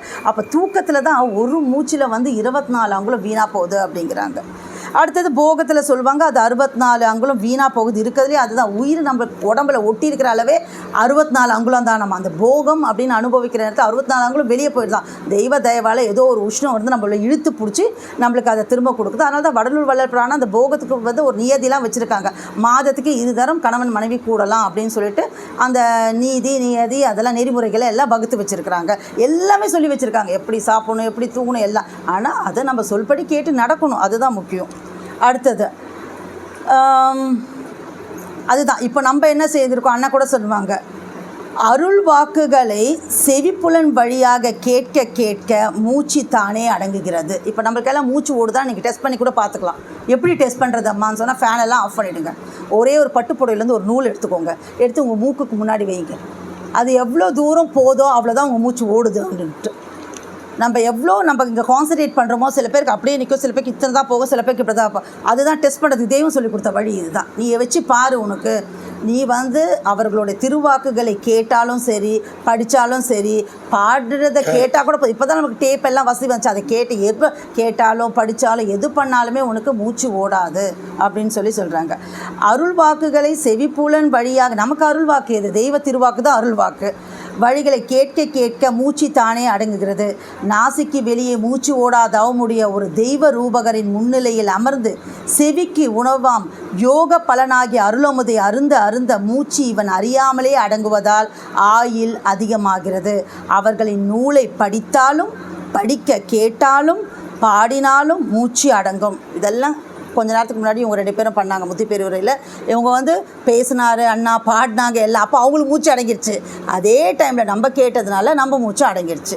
இதான் வந்து இதுக்கு என்ன ரிலேஷன்ஷிப் அப்போ, இந்த ரிலேஷன்ஷிப்புக்கு என்ன சொல்லுவாங்க, சிம்பயாட்டிக் ரிலேஷன்ஷிப்பு. 2 பேருக்கும் பலன் இருக்கும், பெனிஃபிட் இருக்கும், 2 பேருக்கும் பெனிஃபிட். இப்போ அவர் பேசுனால அவருக்கு மட்டும் தெய்வம் வந்து படி அளப்பாங்கன்றது இல்லை, நம்ம கேட்டதுனால நம்மளுக்கும் பலன் இருக்குது. அப்போ 2 பேருக்குமே பலன் இருக்குது. அதுக்கு நம்மளுக்கு இறைவன் நமக்கு செய்த நன்றி ஒவ்வொன்றையும் ஊனி நினைத்து பார்க்கும் நேரத்தில் மூச்சு அடங்குகிறது. இப்போ ஆரம்பத்தில் நம்ம பேசணும் இறைவனை பற்றி, அப்பவும் மூச்சு அடங்கிடுச்சு நம்மளுக்கு. இந்த யோக பலனையே ஒரு தெய்வ ஆசான் உனக்கு பரிசாக அளிக்கிறார்கள். என்ன நினைக்கணும் நம்ம பேசுகிறச்சேன்ட்டு, நம்ம நூலில் நிறைய தெய்வம் சன்னமாக சொல்லியிருக்காங்க. நம்ம போய் தேனி கூடு கட்டி இருக்குது, பக்கத்தில் போனால் தீப்பந்தத்தோடு போகிறோம், எங்கே வந்து கொட்டிட்டா வந்து விஷமாக ஆகுது, அலர்ஜி ஆகிடுது. அப்போது அதை வந்து எடுக்கிறதுக்குன்னு ஒரு ஜாதியை உண்டு பண்ணி அதுக்கு ஒரு கொடுக்க வச்சு அதுலேருந்து தேனி எடுக்க வைக்கிறாங்க. அப்போ அதை நினச்சி பார்க்கணும் இல்லையா, நம்மளுக்கு எவ்வளோ பெரிய விஷயம். சரி, அரிசி இது எல்லாருக்கும் தெரிஞ்சது தான். அரிசி வந்து விளைஞ்சிடுச்சு, சரி சாப்பிட்டு அறுவடை பண்ணி சாப்பிட்டோமே இல்லாமல் எல்லாத்துக்கும் ஒரு பேக் போட்டு அனுப்புகிறாங்க. சிகாரா பெட்டி, நெல்லுக்கு பேக் போட்டு அனுப்புகிறாங்க.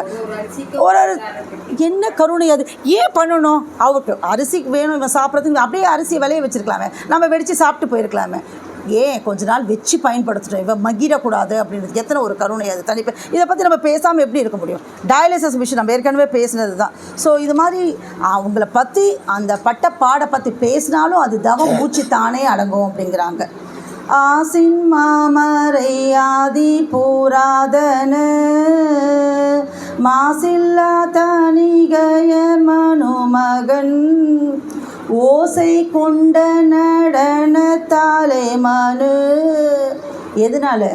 ஓசை கொண்ட நடனத்தாலே மனு ஈசனாகும் இயல்பெடுத்தோது போம்.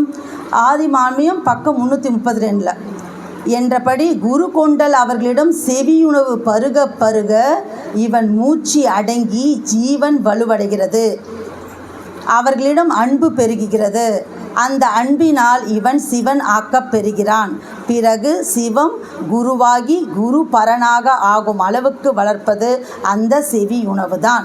இப்போ செவியுணவின் பலன் என்ன அப்படின்னு சொன்னால் நமக்கு மூச்சு அடங்குது. அந்த செவி பலன், ஒரு நிலத்தை வாங்கி போட்டுடுறோம், அப்பப்போ போய் பார்த்து பாதுகாப்பு பண்ணி முதல்ல என்ன பண்ணுறோம், அக்கறையாக வேலி போடணும். சாலைக்கு போனாலும் இவருக்கு தான் வேலை, போர் போடணும், வேலி போடணும், இந்த பக்கம் வழி பத்தலை. ஏங்க சாலைக்கு வந்து இதை பற்றியே பேசினா இல்லாட்டி நம்ம பின்னாடி வந்து வயசாகிடும், அப்போ இதெல்லாம் பண்ண முடியாது, இப்போயே பண்ணி வச்சுட்டா தான் வயசான காலத்தில் வந்து நம்ம உட்காந்துக்க முடியும் அப்படின்னு சொல்லுவார். அங்கே போனாவே எனக்கு கொஞ்சம் எரிச்சலாக இருக்கும், எப்போ பார்த்தாலும் வந்து இந்த லௌகிக வாழ்க்கையே பேசிட்டு இருக்கீங்களே அப்படின்னு சொல்வேன்.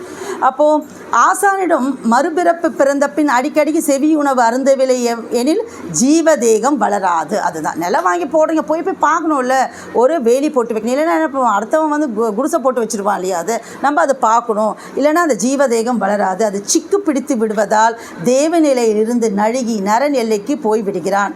உன்னிடம் இருக்கும் அந்த பேசொனா புகழுடம்பின் பேரறிவினுக்கு ஆகாரம் என்ன அப்படின்னு சொன்னால், குரு கொண்டல் அவர்களின் மாசரும் ஆளவாய் நேர் நின்று அங்கிருந்து பொங்கி வெளியாகும் அருள் அமுதத்தினை உன் செவிப்புலன் கொண்டு மடுப்பதுதான். அவ்வாறு காலமெல்லாம் மடுப்பதால் சாகா வரமாகி வீடு பேறு உனக்கு பரிசாக அளிக்கப்பெறுகிறது. அவங்க சொல்கிறாங்க, நம்மளுக்கு உத்தரவு கொடுக்குறாங்க, இந்த இது வாங்கினீங்கன்னா உங்களுக்கு வந்து இது பரிசு, கார் பரிசு. நம்ம போன கடையில் சொல்கிறாங்க, இந்த கூப்பனை ஃபில் பண்ணி கொடுத்தீங்களா, என்ன சொன்னாங்கன்னு, அதுதான் இப்போ பாப்பாங்க வந்து பாப்பாங்கிட்ட சொன்னாங்க, குவைட்டாக இருந்தீங்கன்னா உங்களுக்கு பரிசு கொடுக்குறோம். அதுதான் சொல்லிட்டு, மூச்சு தானே உயிர், உயிர் இருக்கான்னு எப்படி டெஸ்ட் பண்ணுறாங்கப்பா, மூச்சு பேச்சே இல்லைப்பாவும் அப்படியே உழுந்தாப்பா மயங்கி மூச்சு பேச்சே இல்லாமல் ஆயிடுச்சுப்பாங்க. இப்போ பேச்சு வேணும்னா என்ன வேணும், மூச்சு வேணும். அப்போது மூச்சு இருந்தால் தான் பேச்சு வரும். அப்போது உன் மூச்சு தானே உன் உயிர் அப்படின்னு சொன்னாங்க. அது ஓடாவிட்டால் அதற்கு பதிலாக வேறொரு கருவி அல்லவா வைத்திருப்பார்கள், அதுதான் ஆக்சிஜன். நம்ம இதை பற்றி சிலிண்டரை பற்றி ஏற்கனவே பார்த்துட்டோம். சுவாசம் ஓடாமலே உயிர் வாழ்வது அப்படின்னா என்ன? அப்போ நம்ம தெய்வத்தை வணங்குறச்சு நம்ம என்ன பண்ணுறோம், தோத்தரிக்கிறச்சுல என்ன சொல்கிறோம், மூக்குக்கு வெளியே மூச்சோடா தவமுடைய ஊன் உறக்கமற்றே நமது குலதெய்வம் அப்படின்னு சொல்கிறோம். அப்போது மூச்சு ஓடாமல் ஒரு உரு இருக்க முடியுமா? இருக்குது, நடமாடிட்டு இருந்ததுக்கு, பேசிகிட்டு இருக்கு, அதுக்கு சாட்சி இருக்காங்களே அனந்தர்கள்லாம். இப்போது அனந்தகிகள்லாம் இருக்காங்களே, பார்த்துருக்காங்களே அவங்க மூச்சே ஓடினதில்லை. நீ இவ்வளோ சாப்பிட்ருப்பேடா, நான் சாப்பிட்டது 37 வயசு சாப்பாடு தான்டா சாப்பிட்ருக்கேன் அப்படின்னு சொல்கிறாங்க. நீ ஒரு நாளைக்கு சாப்பிட்றது எனக்கு ஒரு வருஷத்துக்குலாம் போதும்டா, ஒரு வேலைக்கு சாப்பிட்ற சாப்பாடு எனக்கு அது போதும் அப்படிங்கிறாங்க. அப்போ நமக்கு ஒரு வேலை சாப்பிட்டாட்டுக்கிறோம், காலைல குழந்தை சாப்பிடவே இல்லைப்பா, சேர்த்து 2 இட்லி ஊட்டின்னு இருக்கோம் நம்ம உட்காந்துட்டு. ஒரு வேலை சாப்பாடு சாப்பிடலாம் இருக்க முடியல நம்மளால். ஆனால் சாப்பாடே வேண்டான்னா அப்போ தெய்வம் உத்தரவு பண்ணுறாங்க. இவங்கெல்லாம் சொல்லுவாங்களா அனந்தர்கள்லாம் உட்காந்து, தெய்வமே அங்கே வந்து நம்ம அம்மா பனிமதி நாச்சி அம்மா சொல்லுவாங்களாண்டே, காலையிலேருந்து ஒரு தொண்டை தண்ணி வத்த பேசின்னு இருக்காரடே, ஒரு காப்பி தண்ணினா குடுங்களாண்டா அப்படின்னு சொல்லுவாங்களா. உடனே பெரிய ஜீவ பெரியவர்கள்லாம் போயிட்டு இதை கொஞ்சம் குடிங்க தெய்வமே அப்படின்னு வானடான்னுவாங்களாம். தெய்வமே கொஞ்சம்னா குடிங்களா, 5 மணி நேரம் பேசின்னு இருப்பாங்களாம். இப்போ நம்ம பேசினே நடுவில் தண்ணி குடிச்சிக்கிறோம் சும்மா. தெய்வம் சொன்னதை எடுத்து சொல்கிறதுக்கு அதுக்கே நம்மளுக்கு இவ்வளோ தேவைப்படுது. அவங்க அப்போது வேனடா அப்படின்வாங்க. 2வது தடவை சொன்னால் தான் சொல்லுவாங்க. இதை நான் பதிவில் கேட்டேன். நம்ம இவர் நினைக்கிறேன் குணசேகர முதலியார் நான் பேசுகிற பதிவில் கேட்டேன் நான்.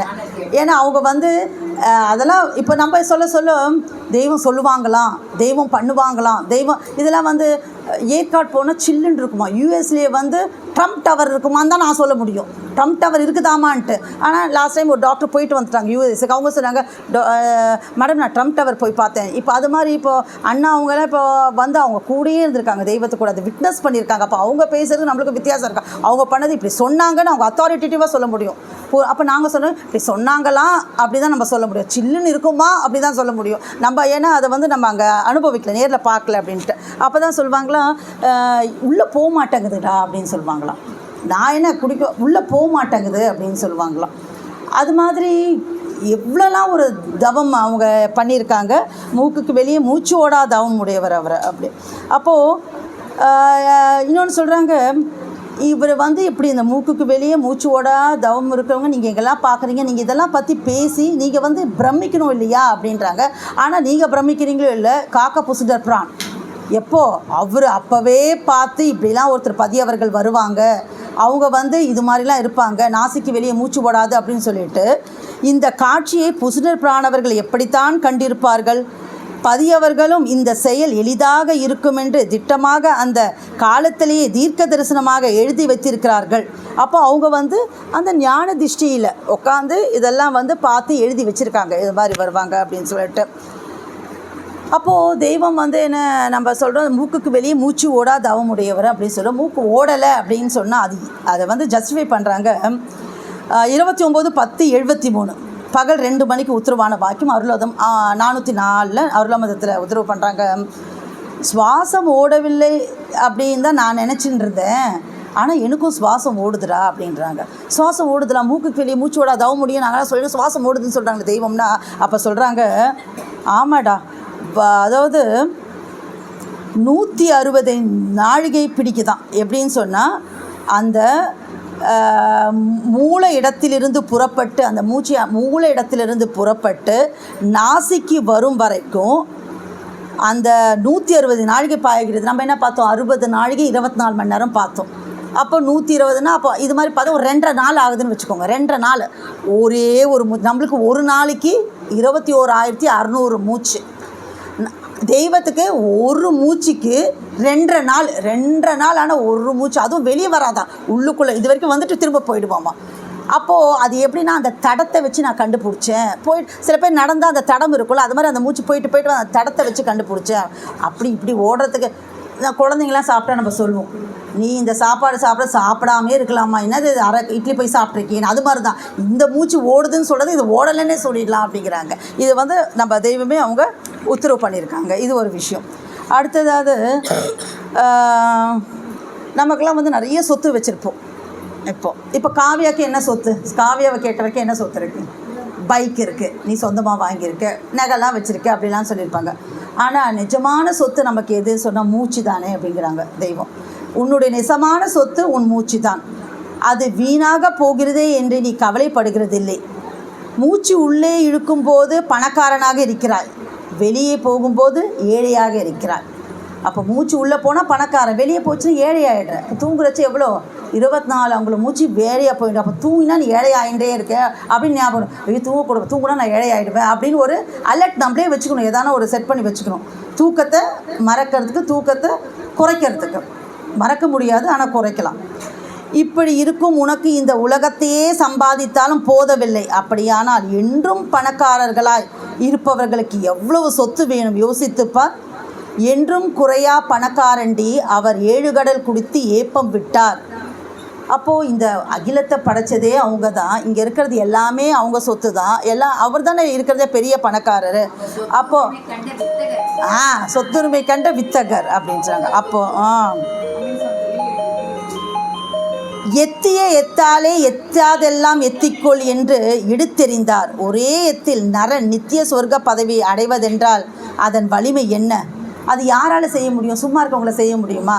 இப்போது நான் வந்து ஒரு 5 கிலோ இருந்தால் தான் நான் போகிறச்சு, அக்கா நீங்கள் 1 கிலோ மாம்பழம் எடுத்துகிட்டு போங்க, அண்ணா நீங்கள் எடுத்துகிட்டு போங்க கொடுக்க முடியும். ஏன்ட்டே ஒன்று நானே ஓட்டாஞ்சலியாக இருந்தால் நான் எங்கே கொடுக்க முடியும்? உங்களுக்கு ஒன்றுமே கொடுக்க முடியாது. அப்போ அவர் அத்தனை பணக்காரர் தான், ஒரே எத்தால் நம்ம சொர்க்கபதிக்கு எடுத்து தள்ள முடியாது. அந்த பவர் எப்படி சாதாரணமாக சம்பாரிச்சார், அது எத்தனை பாடுபட்டு சம்பாரிச்சார். ஒரு தவம் திருப்பரங்குன்ற தவத்தில் இருந்துட்டு எல்லாம் முடிச்சுட்டு இறங்கி வராராம். வந்துட்டு வந்து தாகம்னா தாகமா தெய்வத்துக்கு. அப்போ போனால் ஒரு திண்ணையிலேருந்து ஒரு அம்மாட்ட கேட்டால் கொஞ்சம் தண்ணி கொடுங்கம்மா அப்படின்னு கேட்டால் அந்த அம்மா மோரை கொடுத்துருச்சா, நீர் மோரை குடித்தா அவருக்கு நாக்கெல்லாம் எரிதான். அந்த உப்பு வந்து ஏன்னா பல வருடங்களாக தவத்திலேருந்து வாயில் எதுவும் படாமல் இருந்துட்டு அது பட்டதுமே வந்து நாக்கெல்லாம் எரிதான். மோர் தண்ணி நீர் மோர் குடித்ததுக்கே அப்படி இருந்துச்சாமா, அப்படி மாறி இருக்குது. அப்போது நான் உழுதேன், நான் தண்ணீர் பாய்ச்சினேன் என்று ஏன் பெருமை எடுத்துக் கொள்கிறாய்? விளைவிக்கின்றவர் கர்த்தர் அல்லவா? ஸோ நம்மளுக்கு எல்லாம் வந்து என்ன இருக்கணும்னா இந்த நினைப்பு இருக்கணும். நான் பண்ணேன்னு சொல்லவே கூடாது. நம்ம எப்படி பண்ண முடியும்? தெய்வம் தான் எல்லாமே தெய்வ செயல். எல்லாம் மற்றவங்க நம்மளை பாராட்டினா கூட எல்லாம் தெய்வ செயல் அப்படின்னு நம்ம சொல்லி அதை நம்ம பழகிக்கணும். எல்லா புகழும் இறைவனுக்கே. உன்னுடைய பொருள் எது அப்படின்னு கேட்குறாங்க. உன்னுடைய வயது எது? மூச்சு தான். நம்ம ஏற்கனவே பார்த்துருக்கோம். அது வேறு எதையோ நீ பொருள் என்று நினைக்கிறாய், அது அல்ல, இதுதான் பொருள். இப்போது மரண அவஸ்தை அப்படிங்கிற தலைப்பில் திரும்ப ஒரு நாளைக்கு 21,600 மூச்சு நம்ம சுவாசிக்கிறோம். அப்போது அந்த மூச்சு கீழ் நோக்கி போகிறச்ச அப்போ வந்து அது வந்து கீழ் நோக்கி போகிறச்ச அது நரகம். அதுவே நம்மளுக்கு மேல் நோக்கி மூச்சு போகாமல் இருந்தது அதுதான் வந்து சொர்க்கம்.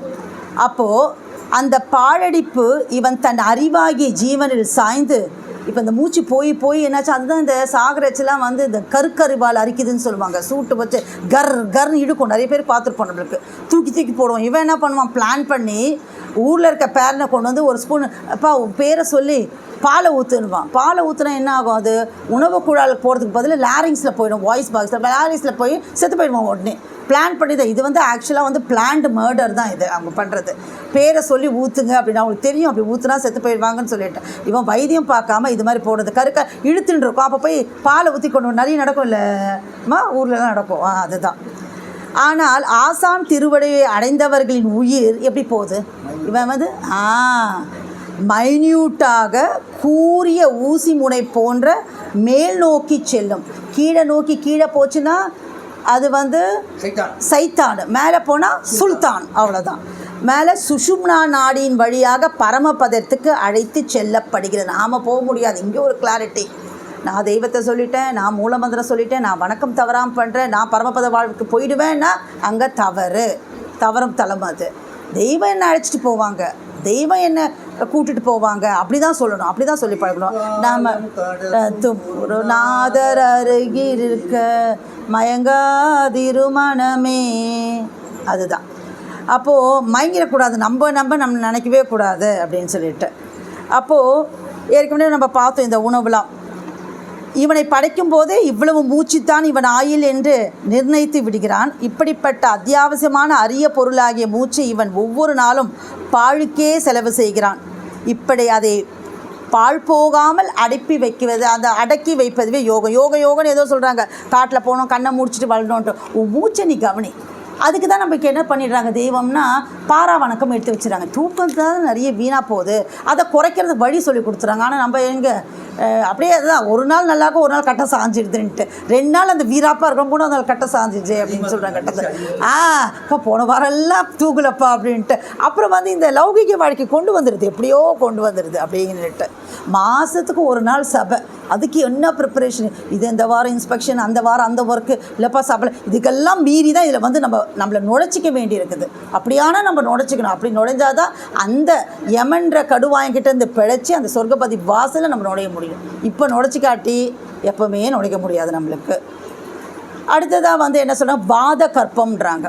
இதை படிக்கிறச்சே எனக்கு வந்து என்ன ஞாபகம் வந்துன்னா, நம்மளோட ஐநாவரத்தில் மார்க்கெட்டில் சிவசெல்வானந்தர் மாமா, வைத்தியர் மாமா இருப்பாங்க. அவங்க வாழ்க்கை குறிப்பு படிக்கிறச்ச அவரே கூட கிளினிக்லாம் வந்தப்போ சொல்லுவாங்க, நான் முதல்ல ஷாலைக்கு போனது தங்கம் பண்ணுறதுக்கு தான், நம்ம தெய்வத்துக்கிட்ட இருந்து தங்கம் பண்ணுறது எப்படின்னு கற்றுக்கலாம், மூலிகை சாரெல்லாம் வச்சு அப்படின்னு சொல்லிட்டு சொல்வார் அவர். அப்படியே குண்டு கட்டாக தூக்கி போய் போட்டாங்க அப்படின்னு சொல்லிட்டு. இப்போ வாத கற்பம் அப்படின்னாவே தங்கம் பண்ணுற முறைக்கு தான் வாத கற்பம் அப்படின்னு சொல்கிறாங்க. இது லௌகீக வாழ்க்கைக்கிட்ட. ஆனால் அதனோட ரியல் வார்த்தை என்ன அப்படின்னு சொன்னால், வாத கற்பம் அப்படின்னா அது ஒரு தேவ ரகசியம் அப்படின்னு தெய்வம் உத்தரவு பண்ணுறாங்க. அது என்னென்னா, இப்போ நம்மளுக்கு வந்து மிகினும் குறையினும் நோய் செய்யும் வலி முதலாய் நூலோர் வலி முதலாய் எண்ணிய மூன்றும் அப்படின்னு சொல்லுவாங்க. அந்த வலி முதலாய் எண்ணிய மூன்றும்னா என்னென்னா வாதம், பித்தம், ஸ்லேத்தும். இப்போ வாதம் அப்படின்னா காற்றுனா வாயு, இப்போது அம்மாக்கெலாம் போன வருஷம் 28ஆம் தேதி எங்கள் அம்மாவுக்கு வந்து ஃபஸ்ட்டு பேரலைட்டிக் அட்டாக் வந்துருச்சு. நேற்று கூட சொல்லிட்டு இருந்தோம், முந்தா நேற்று, இன்றைக்கி தான் ஆயா அட்மிட் பண்ணாங்க அப்படின்லாம் சொல்லிட்டு. பாப்பா என்ன பண்ணிட்டா, டுடே ஆயா அட்மிட்டட் இன் ஹாஸ்பிட்டல் போட்டா. முன்னாடி வந்து லாஸ்ட் இயர் போட மறந்துட்டா. உடனே அவங்களாம் பயந்துட்டாங்க, ஹாஸ்பிட்டல் அட்மிட் ஆன லாஸ்ட் இயர்ன்றது போட மறந்துட்டா அவள் பாப்பா. அப்போது அந்த பேரலைட்டிக் அட்டாக், கை கால் வரல எல்லாமே இந்த வாதத்தினால தான் வருது, அந்த வாயுனால் அப்படின்னு சொல்லிட்டு. அப்போது அந்த வாயுன்னா அதுக்கு இன்னொரு அர்த்தம் வந்து மூச்சு. அப்போ அந்த வாயு, வாதம் என்றால் வாயு. அப்போ அந்த மூச்சு என்று தெரிவதற்காகவே இப்படி புழக்கத்தில் இருந்து வருகிறது. அப்போது நாசிக்கு வெளியே மூச்சு ஓடாத தவம் பெருச்செயலையே அது குறிக்கிறது. வாத கற்பம். இப்போ மெடிசனில் கூட பார்த்திங்கன்னா டேப்லெட் ஃபார்மில் இருக்கும், இது ரசாயனம்னு சொல்லுவாங்க. அப்புறம் வந்துட்டு லேகியம், வேறு என்ன ஜீவா? லேகியம் இருக்குது, டேப்லெட் இருக்குது, ரசாயனம் இருக்குது, செந்தூரம் இருக்குது, பஸ்பம் இருக்குது, அப்புறம் கற்பம் இருக்குது.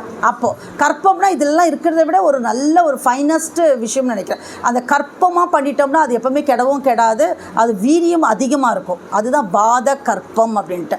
அப்போது வாத கற்பம்னா அந்த மூச்சுக்கு வெளியே மூச்சு ஓடா தவத்தை நம்ம எப்படி பழகிக்கணும், அதை எப்படி பழகிக்கணும்னு தான் வாத கற்பம் வச்சா.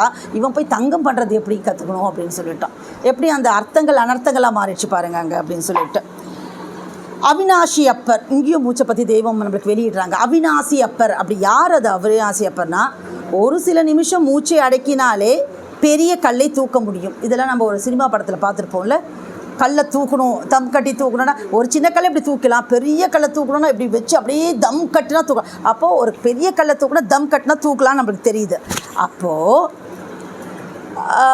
எப்பவுமே, அதாவது ஒரு வல்லபம் எப்பேர் கொத்த வல்லபமாக இருக்க முடியும்? ஒரு மூச்சை கூட வெளியேறாமல் அடங்கி இருக்கும்படி ஆகி கொண்ட ஒருவரின் வல்லபம் யார்? நம்மளோட தெய்வம் தான். ஒரு மூச்சு கூட வெளியே ஓடாமல் ஆகி கொண்டோம்னா கொஞ்ச நேரம் தம் கட்டினா உன்னை அவ்வளோ பெரிய கல்லை தூக்குற வல்லபம் வருது உனக்கு. 21,600 மூச்சு ஒரு நாளைக்கு நீ வெளியே விட்டுட்டு இருக்க மனுஷனுக்கே அந்த வல்லபம் வருதுன்னா, ஒரு மூச்சு கூட வெளியே விடாமல் இருக்கிற தெய்வத்துக்கு எத்தனை வல்லபம் இருக்குது நம்ம தான் கால்குலேட் பண்ணணும். அப்போ அது நம்ம வந்து நினச்சி கூட பார்க்க முடியாத அளவுக்கு அந்த வல்லபம் அப்படிங்கிறத நம்ம நினச்சி பார்க்கணும். அப்போது அதனால தான் அவர்களை வந்து அவிநாசி அப்பர் அப்படின்னு சொல்கிறோமா தெய்வத்தை. ஏன் அவிநாசி அப்பர்னா, மூச்சு வெளியே போகாது, அவிந்து, அந்த மூச்சே வரல, இல்லாமலே மூச்சு அவிஞ்சு போச்சான், அவிந்து போச்சு. அவிக்கிறதுன்றது வேறு, வறுக்கிறதுன்னு வேறு, பொரிக்கிறதுன்றது வேறு. இது வறுக்கிறது பொரிக்கிறதுலாம் வேறு. அவிச்சல்னால் பக்குவப்படுத்துறது. இப்போ ரொம்ப டிசீஸ்க்கெலாம் சொல்லுவாங்க, இடியாப்பம் கொடுங்க, புட்டு கொடுங்க, அவிச்சு கொடுங்க, எண்ணெய் பதார்த்தம் இல்லாமல் கொடுங்க. ஏன்னா அவிக்கிறதுன்றது பக்குவப்படுத்தல். நம்ம ஆமை போல் 5 அடக்கல், அதில் கூட அவிக்கணும். எதையுமே வந்து அடக்கக்கூடாது. அடக்குனா பிச்சுட்டு வந்துடும். ஒரு டியூபை போட்டு அடக்கக்கூடாது, க்ளோஸ் பண்ணுன்னா அது வேல் பிச்சுட்டு வந்துடும். பட் அவிக்கணும், டியூன் பண்ணணும். அதுதான் அவித்தல் அப்படின்னு. அதை மூச்சை வந்து அவங்க அவ்வளோ அழகாக டியூன் பண்ணி வச்சுருக்கனால தான் அவர் பேர் வந்து, மூச்சை அவித்து வைத்திருப்பதனால தான் அவர் பேர் வந்து என்ன, அவிநாசி அப்பர் அப்படின்னு சொல்லிட்டு. அப்போது அந்த, அதாவது மூச்சு வெளியே போவது அவிந்து இல்லாமலே ஆகிவிடுவதாலே அவிநாசி அப்பர் என்று வேத மாமரைகள் அவர்களை புகழ்கின்றன. நாசிக்கு வெளியே மூச்சு ஓடா தவத்தினரே அவிநாசி அப்பர். அதுதான் இப்போது சொன்னாக்கா ஆரம்பிக்கிற கூட சொன்னேன், சுவாசம் என்ன மூச்சு என்ன அது வேறுபடுது அப்படின்னு சொல்லிட்டு. அப்போ தெய்வம் சொல்கிறாங்க, டேய் நீ சுவாசம் மூச்செல்லாம் ஒன்றா நினச்சிட்டு இருக்க. சுவாசம் என்னப்பட்டது மந்திர வாசனை. மந்திர வாசனை, மந்திரத்தின் வாசனை உள்ளே போனால் எல்லாவற்றையும் மாற்றி விடுமே. இவன் ஊனக்கண்ணுக்கு மூச்சும் சுவாசமும் ஒன்றாகத்தான் இருக்கு.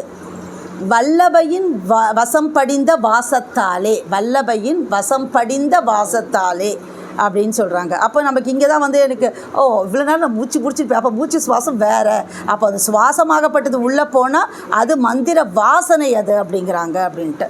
அப்புறம் பிறப்பு இறப்பு பற்றி பார்த்தோம். பிறப்பு இறப்பது என்றால் சாவதும் பிறப்பதும் அல்ல, மூச்சு உள்ளே போவதும் உள்ளே வருவதும் வெளியே போவதும் ஓடிக்கொண்டு இதுதான் மகத்துக்கள் அப்படி சொல்லியிருக்காங்க. ஆனால் நம்ம இந்த சிற்றறிவை வச்சு என்ன பண்ணுறோம், பிறக்கிறது சாவது அப்படின்னு நம்ம நினச்சிக்கிறோம் அப்படின்னு சொல்லிட்டு. ஆல்மோஸ்ட் முடிஞ்சிருச்சு பாப்பா. எமக்கு 3 வருஷம் 8 மாதங்களாக அறவே உணவு கிடையாது. வான்மதி குரல தெய்வம் உத்தரப்புறாங்க, 3 வருஷம் 8 மாதங்களாக அறவே உணவு கிடையாது. அப்போது தெய்வம் தூளத்தில் இருக்கிறச்ச மூக்குக்கு வெளியே மூச்சு ஓடுவது நின்று வெகு காலமாகிறது. அதோடு உறக்கமும் கிடையாது. இந்த சபையை நாம் உண்டாக்கி 74 வருடம் ஆகிறது. எம்மால் முடிந்த அளவு இந்த மெய்யை பரப்பி இவ்வளவு தலைகளை உண்டாக்கி விட்டோம், உலகம் முழுவதும் இதை பரப்ப வேண்டும் என்பது எமது அளவிலா ஆசைன்றாங்க. இது யாருன்னா இந்த பத்திரிகை நிருபர்கள்லாம் வந்தாங்கல்ல, அப்போ தெய்வம் அவங்கக்கிட்ட சொல்கிறாங்க, எனக்கு வந்து நான் என்னால் முடிஞ்ச வரைக்கும் நான் சேர்த்துட்டேன்ப்பா, என்னால் சேர்க்க முடியுது 5045 தலையும் 50 தலையும் தான் சேர்க்க முடிஞ்சுது. என்னோட ஆசைன்னு இந்த உலகம் முழுக்குமே தெரிஞ்சுக்கணும். போன வாரம் பாப்பா பேசுகிறச்சே என்கிட்ட கேட்டான், அம்மா சில பேர் ஸ்கூலுக்கு வந்து யாரோ பாப்பா நான்வெஜ் எல்லாம் எடுத்துகிட்டு வந்தாங்க. அப்போ கேட்டான், அம்மா தெய்வம் தானே நம்மளெல்லாம் படைக்கிறாங்க, தெய்வம் தான் அங்கேருந்து நம்மளை அனுப்புகிறாங்க, ஏமா அது சில பேர் மட்டும் நான்வெஜ் சாப்பிட்ற மாதிரி நான்வெஜ் சாப்பிடாத மாதிரி எல்லாருமே நான்வெஜ் சாப்பிடக்கூடாது, எல்லாமே தெய்வத்தை தெரிஞ்ச மாதிரியே நம்மளுக்கு படைச்சிருக்கலாமேம்மா, எதுக்கு அது மாதிரி படைச்சிருக்காங்க அப்படின்னு கேட்டான். நான் கொஞ்ச நாளைக்கு ஏதோ சொல்லிலாம் சமாளித்த ஒரு விதம், அது இன்னொரு சபையில் பேசலாம், அது நிறைய சொன்னேன், அவள் கன்வின்ஸ் ஆனாலும் என்னன்னு தெரில. அது நல்ல தோட்டம் தானே, எதுக்கு ஒருத்தர் இவங்களை சாப்பிட்றாங்க அவங்க சாப்பிட்ற இல்லை பாப்பா அது கர்ம வினை பாப்பா அப்படிலாம் நான் சொல்லியிருந்தேன். பட் அவள் அந்த கேள்வியை நம்மக்கிட்ட கேட்டிருந்தா, அது அடுத்த சபையில் நம்ம தெளிவாக பேசுகிறது. இப்போ அடுத்தது வந்து மனித வயதின் ரகசியம் நம்ம ஏற்கனவே பார்த்தோம். அதுதான் வந்து அந்த 5 கலைகள் 5ன்ட்டு. இது வந்து நம்ம இது வரைக்கும் யாருமே சொல்லலை, நம்ம தெய்வம் தான் சொன்னாங்களான்னு அப்படி இல்லை. தெய்வம் இப்போ நம்ம திருமூலர் அவங்களோட இதில் பார்த்திங்கன்னா, திருமந்திரத்தில் பார்த்திங்கன்னா அவங்க சொல்லியிருக்காங்க. எப்படி சொல்லியிருக்காங்கன்னா, பாய்ந்த பின் நாளோடில் பாய்ந்த பின் அஞ்சோடில் ஆயிலும் 100ஆம். திருமூலர் திருமந்திரம் சொல்லியிருக்காங்க. பாய்ந்த பின் எது அந்த சுவாசம், பாய்ந்த பின் அஞ்சோடில் ஆயிலும் 100ஆம், பாய்ந்த பின் நாளோடில் பாரினில் 80ஆம், 80 வயசு. பாய்ந்திடும் வாயு பகுத்தறி திவ்வகை பாய்ந்திடும் போகிக்கும் பாய்ச்சலுமே, இது திருமந்திரம் சொல்கிறாங்க. அடே அப்போ நம்ம தெய்வம் சொன்னதே சொல்லியிருக்காங்களே, இது படிக்கிறச்சு நம்மளுக்கு தெரியுது அப்படின்னு சொல்லிட்டு. நம்ம மற்றவங்களாம் சொல்லலை அப்படின்றது நம்மளோட வாதமே கிடையாது, எல்லாமே சொல்லி வச்சுருக்கோம் அங்கே. ஆனால் நமக்கு நான் இப்போ பேசுகிறச்சே காக்கா வடை சுட்ட கதை யார் சொன்னதுன்னு எங்கள் அப்பா சொல்லி கொடுத்தாரு தான் நான் சொல்ல முடியும். இது யார் வேணால் சொல்லியிருக்கலாம், ஆனால் எனக்கு சொல்லி கொடுத்தது என் அப்பா சொல்லி கொடுத்தாரு, எனக்கு புரியும்படியாக சொல்லி கொடுத்துருக்காரு எங்கள் அப்பா. அப்போ எனக்கு காக்கா வடை சுட்ட கதை சொன்னாவே எங்கள் அப்பா சொல்லி கொடுத்தா எனக்கு ஞாபகம் வரும். இது பார்க்குறச்ச ஆனால் இது வந்து தெளிவாக எழுதிட்டாங்க. அப்போ தெய்வம் எப்படி நம்மளுக்கு சொல்லி கொடுத்துருக்காங்கன்னா, இப்போ பாட்டை வச்சு பாடினோம் புரியுமோ இல்லைன்ட்டு உடச்சி மனித வயதின் ரகசியம் அப்படின்ட்டு வான்மதி குரலில் கொடுத்துருக்காங்க. நீங்கள் அதை ஒரு தடவை நீங்கள் நேரம் கருதி அந்த வாக்கியத்தை படித்து பாருங்கள். நம்ம ஏற்கனவே அதை பற்றி பேசுகிறதுனால அது திரும்ப ஒரு தடவை நம்ம இங்கே நான் சொல்லலை. நாசி வெளியே மூச்சு ஓடிக்கொண்டிருக்கிற மனிதர் எத்திர வல்லபம் படைத்தரவாக இருப்பினும் யமனுடைய தண்டனையாகிய மரண அவஸ்தையின் பலம் கொண்ட கூறினை முறியடித்து மாற்றும் சக்தி அவர்களுக்கு இல்லை. இது ரொம்ப முக்கியம். அதாவது நாசிக்கு வெளியே மூச்சு ஓடிக்கொண்டிருக்கேன், நான் 50 வருஷமாக தவம் பண்ணியிருக்கேன், நான் 50 வருஷமாக வெறும் தேங்காய் வாழைப்பழம் தான் சாப்பிட்டுருப்பேன். நான் பழனியில் இருக்க சொல்ல ஒரு டாக்டர் இருந்தார், அவர் சொல்வாருங்க 40 வயசுல சொல்லுவாங்க, இல்லை கல்யாணத்துக்கு வந்தால் பந்தியில் அவருக்கு மட்டும் இலையில தேங்காவும் வாழைப்பழம் வைப்பாங்க, நாங்கள்லாம் இங்கே போட்டு எல்லாம் சாப்பிட்டுருப்போம் அப்படின்னு சொல்லிட்டு. ஏன்னா அவர் வந்து 40 வருஷமாக இப்படி தான் சாப்பிட்டுருக்க உணவு பழக்கம்னு சொல்லிட்டு. எல்லாம் சரி, இந்த உணவை வந்து நீட்டிக்க வைக்கலாம், நான் ஜூஸே குடிக்கிறேன், எல்லாம் சரி. எமெண்ட் இதெல்லாம் செல்லுபடி ஆகுமா? செல்லுபடி ஆகாது. அந்த இடத்துல நம்ம தோற்று போயிடுவோம். இந்த வாழ்க்கையில் ஓகே நீ சாப்பிடாமல் இருக்க, அல்சர் வராமல் இருக்கோ, நீங்கள் வந்து நல்ல விஷயந்தான், மற்றவங்களுக்கு இல்லாத ஒரு குவாலிட்டியை நீங்கள் டெவலப் பண்ணியிருக்கீங்க, அது பாராட்டுக்குரியது. ஆனால் பிரயோஜனப்படாது. அதுதான் நான் சொல்ல வர்றது, பிரயோஜனப்படாது அது நம்மளுக்கு.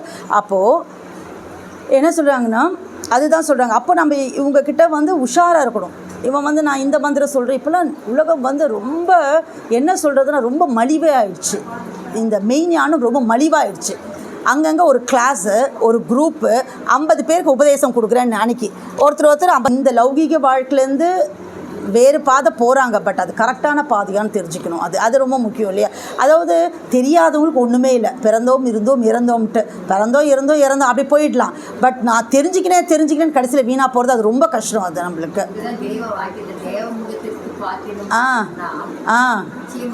ஒன்றுமே இல்லை அப்படின்னு நினச்சிட்டு கடைசியில் வீணாக போயிடுறாங்களே அப்படி. அதுதான் ரொம்ப பரிதாபிக்குரியது. அதுதான் அது கஷ்டமாயிடும் அப்படின்னு சொல்லிட்டு. அது வந்து நம்மளுக்கு என்னென்னா சந்தோஷம். ஏன்னா இந்த லௌகீக வாழ்க்கையிலேருந்து அவங்க விலகி ஒரு பக்குவப்பட்டிருக்காங்க. பட் இது பத்தாதுன்றதை விட ஏமாந்துடக்கூடாதுங்கிறது தான் நம்மளுக்கு. அந்த ஜீவன் நல்ல ஜீவனாக ஆகிறதுக்கு முயற்சி பண்ணுது. பட் அது கரெக்டான மெய் வழியாக இருக்கணுங்கிறது தான் வருத்தம். இந்த பதிவு அவங்களும் கேட்பாங்க, இருந்தாலும் நான் சொல்கிறேன். அது நாம் உன்னுடன் பேசும்போது தெய்வம் நம்மளுக்கு உத்தரவு பண்ணுறாங்க, ஒரு எல்லையில் நினைவை வைத்த வண்ணம் கட்டுப்பட்டே பேசுகிறோம். ஆனால் அவ்வாறான சமயத்தில் உன்னை திருத்த வேணும் என்ற ஆத்திரத்தில் அந்த எல்லையை விட்டு சற்று பிறண்டு நகர்ந்து இறங்கி வர வேண்டியது இருக்கிறது. பரமனே உருவெடுத்து பாரிடை குருவாய் வந்த இல்லையா, துறவரர் கரசேக்காமல் தொன்மை புகழும் தேவே. அப்போ அவங்க பாதம் நோவ நமக்காக இறங்கி வராங்க. அவங்களுக்கு வரணும்னு அவசியம் இல்லை, உன்னை காப்பாற்றணுமேன்ற அந்த தயையால் இறக்கத்தினால அவங்களே மறந்து டக்குன்னு இறங்கி வந்துடுறாங்க. வந்துட்டு ஆனால் சில நொடிகள் உடனே சட்டென்று உஜாராகி எம் சொந்த எல்லைக்கு மறுபடியும் பாய்ந்து திரும்பி ஏறி விடுவோம். நீ இப்போது நாம் குறித்த எல்லையில் உன் நினைவை வைத்துக்கொள். அது நேரமே உன் சுவாசம் ஓடுவது கட்டுப்படும். அந்த எல்லையை விட்டு உன் நினைவு சற்று அசைந்தாலும் மூச்சு அதிகமாய் ஓட ஆரம்பிக்கும். உன் மூச்சு ஒரே எல்லையில் மாறாது நிலைக்க வைக்க வேணும். இவ்வாறு குறித்த எல்லையிலிருந்து சிறிதும் பிறழாமல் தங்கள் நினைவை ஊன்றி வடித்து நின்று காலமெல்லாம் நடக்கிறவர்களே மெய்ஞானிகளாகிய நாங்கள் அந்த இப்போ நமக்கு என்னென்னா, இப்போ நான் பேசின்னு இருக்கேன், எப்போ முடிப்பணும்னு இருக்கோம். சில பேருக்கு ஏன்னா இவ்வளோ நேரம் பேசிகிட்டு இருக்காங்களேன்ட்டு எப்படி மாற்றிக்கிறது. அவங்க நினைவு எங்கேயோ இங்கேருந்து விசா இல்லாமல் பாஸ்போர்ட் இல்லாமல் நான் அடிக்கடிக்கு சொல்கிறது. அவங்க சில பேருக்கு யூகே போகும், சில பேருக்கு சொந்த ஊருக்கு போயிருக்கும், சில பேருக்கு ஆஃபீஸ் போயிருக்கும், சில பேருக்கு பெசன்ட் நகர் பீச்சுக்கு போயிட்டு வந்திருக்கோம். எல்லாம் போயிட்டு வந்து திரும்ப இங்கே வந்து உட்காந்துட்ருக்கோம். அப்புறம் அந்த ஒரே நினைவாக இருக்கிறவங்க தான் தெய்வம் அவங்க சொல்லிட்டு. பாட்டையை கூட இருக்க சொல்ல அவங்க எப்படி இருந்தாங்க, அவங்க அப்படி நடந்துட்டாங்க இல்லையா. அப்போது அவங்க மாணக்கர்கிட்ட அது எதிர்பார்க்கறதுல என்ன தவறு இருக்குது? அந்த சத்தியத்துக்கு அவங்க கட்டுப்பட்டு தானே இருந்தாங்க. தெய்வத்துக்கு கூட சாப்பிட்றது கூட கேட்க முடியாதாம்மா. ஒரு புட்டையோ இட்லியோ வாங்கி மடியில் கட்டின்னு எவ்வளோ தூரம் நடந்து தண்ணி வர இடத்துல குளக்கரையில் போவாங்களாம், பாதை மாற்றி கூப்பிட்டு போயிடுவாங்களாம் இந்த பக்கம்ன்ட்டு. காஞ்சி போயிடுச்சு. அப்புறம் எவ்வளோ நாள் கழித்து அப்புறம் அதில் தண்ணியை தெளித்து அதை எடுத்து வச்சு பசியாடுறதா நம்ம அந்த வாழ்க்கை குறிப்பெல்லாம் படிக்கிறோம். இப்படி ஒரு விஷயத்தில். ஆனால் நம்மளுக்கு என்ன ஒரு சஃபஸ்டிகேட்டட் லைஃப் வாழ்ந்துட்டுருக்கோம் நம்ம இல்லை. அப்படி பண்ணிவிட்டு எனக்கு சொர்க்கப்பதி வாழ்வு வேணும், தெய்வம் எனக்கு கொடுத்துருவாங்கன்னா இதில் என்ன நியாயம் இருக்குது? இப்போ சாதாரண அப்பா அம்மாவே என்ன சொல்கிறாங்கன்னா, என் சொல்படி கேட்டால் உனக்கு சொத்து எழுதி வைப்பேன், இல்லைன்னா கோயிலுக்கு எழுதி வச்சுட்டு போகிறேன் போடான்றாங்க. இப்படி தானே சொல்கிறாங்க. என் சொல்படி கேட்டு அது கட்டுப்பட்டு நடந்தால் உனக்கு சொத்து கொடுப்பேன், இல்லையா கோயிலுக்கு எழுதி வச்சு போயிடுவேன்றாங்க. அதனால தான் தெய்வம் சொல்கிறாங்க, அந்த ஈமான் உன்னிடம் இருந்து பிடுங்கப்படும்ன்றாங்க. நான் உனக்கு கொடுத்துருக்கேன். அதுதான் சொல்லுவாங்க இல்லையா, முதல்ல நம்ம மெய்வழியில் மட்டும்தான் பட்டம் கொடுத்துருவாங்க முதல்ல. மற்றதெல்லாம் சேர்ந்து படித்து அப்புறம் தான் பட்டம் கொடுப்பாங்க. முதல்ல பட்டம் கொடுத்துட்டு அப்புறம் படிக்கலாம் நம்ம மெய்வழியில் மட்டும்ன்றாங்க. ஆனால் அந்த கொடுத்த பட்டம் நம்மளுக்கு கொடுத்துட்டாங்க, அதனால் நம்ம பட்டதாரி நம்ம சொல்லிக்க முடியாது. அதுக்கு கட்டுப்பட்டு இருந்தால் தான் நீ பட்டதாரி, இல்லைன்னா அது பிடுங்கப்படும், யமன் கையில் மாட்டிப்ப அப்படிங்கிறாங்க. யமன் சைத்தான் ஆகிடுவேன், அவ்வளோதான். இதுக்கு மேலே எப்படி சொல்கிறது நம்மளுக்கு? நம்ம இது ஏற்கனவே படிச்சிருப்போம். அண்ணா கூட சொல்லுவாங்க, நம்மலாம் 5 அறிவு தான், தெய்வம் அதுதான், ஜீவாத்மா மட்டும் தான் நமக்கு இருக்குது. இந்த மனிதனிடத்தில் இவனுக்கென தனி சீதனமாக அமைந்திருக்கும் ஜீவாத்மாவுடன் பரமாத்மாவும் இருக்கிறது. ஆத்மா என்ன பெற்றது இந்த பொய்தூளும் கடந்த ஜீவ தேகத்திற்கு அப்பால் உள்ள காரண தேகத்தில் உள்ள பொருள். அதை இந்த தூள தேகத்தில் உள்ள பொருள், அதாவது அதை இந்த தூள தேகத்தில் உள்ள இங்கேருந்து நம்ம அங்கே தெய்வம் நம்மகிட்ட இங்கே நின்று அதோ பார் அங்கே இருக்குதுன்னு காமிச்சு கொடுத்தா தான் நம்ம பார்க்க முடியும், நம்மளாலாம் பார்க்கவே முடியாது. அதோப்பா நீ தேடும் ஆத்மா இந்த ஜீவதேகம் கடந்த காரண தேகத்தில் இருக்கிறது என்று காட்டலாம். இந்த தூள தேகத்தில் உள்ளவர்கள் பரமாத்மாவை காண முடியாது. ஆனால் பரமாத்மா தூளம் எடுத்து இத்தூளத்திற்கு அப்பால் உள்ள ஜீவாத்மாவை அறிய முடியும். பரமாத்மாவிற்கு மூச்சு ஆடாது. மூச்சு டாபிக்னால இந்த வாக்கியம் நம்ம படிக்கிறோம். பரமாத்மாவுக்கு மூச்சு ஆடாது, மூச்சு ஆடிக்கொண்டிருப்பது ஜீவாத்மா தான் அப்படின்னு சொல்லணும். அப்போது ஜீவாத்மாவின் மூச்சு அடங்குவது பரமாத்மாவை சார்ந்த நிலையில். இதற்கு ஜீவாத்மா தன் உடல் பொருள் ஆவியை பரமாத்மாவிற்கு தத்தம் செய்து அது தன்னுடைய உடல் என்று ஆன பிறகு தான் ஆகும். இதை தான் நம்ம தெய்வம் பாட்டையார்ட்ட பண்ணாங்க. உடல் பொருள் ஆவியெல்லாம் தத்தம் பண்ணிட்டு பண்ணாங்க. மான்மியத்தில் இன்னும் நிறைய இருக்குது. மான்மியத்தில் பண்ணுறச்ச தெய்வத்தை பாட்டையை சந்திக்கிறாங்க. அந்த கல்லாப்பட்டியில் போய் உக்காந்ததும் அந்த புலஸ்தியர் எடுன்னு சொல்கிறாங்க. எடுத்து இது அப்படியே அப்போ தெய்வத்துக்கு அது இருக்குது, நான் படிக்காத புக்கா அப்படின்ற ஒரு நினைப்பெல்லாம் எடுத்து கொடுக்குறாங்க. அப்போ என்ன இருக்காங்க, காணும் மூச்சடக்கி விழியது முருட்டி கபாலமும் திறந்தவர் கோடி கனத்தவாய் அதனால் குண்ம நோய் அணுகி கலங்கினோர் அவர் ஒரு கோடி அப்படின்னு சொல்லிட்டு மூச்சு அந்த சிவராஜ யோகத்தை பற்றி பேசுவாங்க. சரிதானெல்லாம் கேட்பாங்க. ஆமாம், நரகத்திற்கு போகும் குறுக்கு வழி சரிதான் அப்படின்னு சொல்லுவாங்க. தெய்வம் பண்ணாத மூச்சு பயிற்சியா ஈராறு குருமாரிடம் ஏமாந்து போயிருக்கிறாங்க. அதெல்லாம் பட்டுட்டு அதுதான் அந்த இது போட்டு குடித்தாங்களே பாலில், அந்த முருங்கை இலையும் அதெல்லாம் போட்டு எவ்வளோ பண்ணியிருக்காங்க. எப்படி எவ்வளோ பாடுபட்டிருக்காங்க. ஒருத்தர் போனால் வந்து எனக்கு ஞானம் வந்துடுச்சு, மரத்தடியில் வந்துடுச்சு, காட்டில் வந்துடுச்சு, மலையில் வந்துடுச்சு, கனவில் வந்து கொடுத்தாரு, நான் காட்டுக்கு போயிருந்தேன் அங்கே வந்து கொடுத்தாரு. இப்படி எவ்வளோ பேர் என்னென்ன விதமோ சொல்லி இந்த மூச்சு இழுத்ததுனால் வந்தது அப்படின்னு சொல்லி நிறைய விஷயங்கள் மூச்சு பற்றி நம்ம மான்மியத்திலும் பேசியிருப்பாங்க. ஸோ இந்த இப்படியாப்பட்ட மூச்சை வந்து நம்மளுக்கு இன்னும் நிறைய பேசலாம். பிராணாயாமத்தை பற்றி பேசினா அது ஒரு போகும். அதில் வந்து என்ன சொல்லுவாங்க, பூரகம், கும்பகம், ரேஷகம்பாங்க. பூரகம்னா மூச்சு உள்ளே எடுக்கிறது, கும்பகம்னா தம் கட்டுறது, உள்ளே இவ்வளோ நிமிஷம் வைக்கணும், வெளியே விடுறது வந்து ரேஷகம் அப்படின்னு. நானும் கிளாஸ் எல்லாம் போயிருக்கேன். இதில் வந்து எம்எஸ்சி ஸ்போர்ட்ஸ் யூனிவர்சிட்டியில் படிக்கிறச்சு அந்த யோகா இதெல்லாம் சொல்லி தருவாங்க. போயிட்டு இது இழுக்கணும், ஓம் சொல்லணும், அதெல்லாம் வந்துட்டு இதெல்லாம் சொல்லுவாங்க. பட் என்ன சொன்னாலுமே கடைசியில் இதெல்லாம் வந்து யமன் கிட்ட செல்லுபடி ஆகாது, அவ்வளோதான். அந்த பாயிண்ட்டை வந்து நம்ம ரொம்ப தெளிவாக இருக்கணும். யமன்கிட்ட செல்லுபடி ஆகிறது என்னன்னா அது ஒன்று தான் வந்து நம்ம தெய்வத்தோட ஆர்டருக்கு தான் யமன் கட்டுப்படுவான். உலகம் எம் கையில்னு தெய்வம் இவர் வந்துட்டு யமன் என்ன சொல்கிறாங்கன்னா இருமாப்பு கொண்டு சொல்கிறச்ச யமன் எம் கையடக்கம்னு சொல்கிறாங்க. அப்படிப்பட்டவர் நம்மளுக்கு தெய்வமாக அமைஞ்சது நம்மளோட விட்டகோர தொட்டகோட அதுதான். இன்னும் ஒன்று வந்து நம்ம யாரையும் தேர்ந்தெடுக்க முடியாது, தெய்வம் நம்மளை தேர்ந்தெடுத்துருக்காங்க. அதுவே ஒரு பெரிய குடுப்பனையாக நினச்சி நம்ம அதை விடாமல் என்ன பண்ணணும் அப்படின்னு சொன்னால் ஒரே விஷயந்தான். மூக்குக்கு வெளியே மூச்சு ஓடிக்கொண்டிருக்கும் எவரையும் மெய்குருவாக நம்பாதே. இது நம்ம தெய்வம் நம்மளுக்கு உத்தரவிட்டது. நம் பிள்ளைகள் எந்த சபையில் யார்கிட்ட பேசினாலும் இதை நீ பேச வேண்டும். அதாவது எதை சொல்லணுன்னா, ஏன்னா இது ரொம்ப முக்கியம். மூக்குக்கு வெளியே மூச்சு ஓடாத அவனுடைய, அதாவது மூக்குக்கு வெளியே மூச்சு ஓடிக்கொண்டிருக்கும் எவரையும் நீ நம்பாதே அப்படின்னு சொல்லிட்டு யார் சொன்னா? மூக்குக்கு வெளியே மூச்சு ஓடாத அவனுடைய ஊனுறக்கமற்ற நமது குலதெய்வ வழிச்சாலை ஆண்டவர்கள் உத்தரவு பண்ணியிருக்காங்க. இதுக்கப்புறம் நீ வெறும் ஒன்றுமே பேசாது, அத்துடன் உன்னுடைய பேச்சு ஸ்டாப் அப்படின்றாங்க. அப்போது நம்ம தெய்வத்தோட உத்தரவுக்கு இணங்க இதோட இந்த முத்தி பேருரை இங்கே நான் ஸ்டாப் பண்ணியிருக்கேன். எல்லா முகத்துலேயும் ஒரு சந்தோஷத்தை பார்க்குறேன் நான் இது ஸ்டாப் பண்ணதுமே. நமது குலதெய்வத்தின் ஆசி இருந்தால் ஆசையோடு மீண்டும் மீண்டும் என் முத்தி பேருரை தொடரும். நமஸ்காரம். நமஸ்காரம். அக்கா ஒரு இளைஞருடைய மூச்சு பற்றி பேசுகிறாங்க, ஆச்சரியம். இப்போ நம்ம மூச்சு பற்றி பேசுகிறோம். நம்ம மூச்சு இதெல்லாம் இது மூச்சு கொடுத்தது அவங்க தானே, இல்லாட்டி இந்த உலகத்து வந்துருக்க முடியாது இல்லையா? இப்போ மூச்சு என்னென்ன சுவாசம்னா நமக்கு ரெண்டாக ஒன்றா நினச்சிட்டு இருக்கோம். மூச்சு வந்து பொய், மெய் வந்து சுவாசம். அப்போது தெய்வ திருவாசம் சொல்கிறாங்க, மூச்சு லயமாகிய மனோலதை செய்தது பேர் குரு. மூச்சு லயமாகும் நம்மளால் முடியுமா? மூச்சு லயமாகிய மன உலயத்தை செய்து பெரு குரு அதை அவர்பால் பெற்றுக்கொள்ளும் மறுபிறப்பாளன்றாங்க.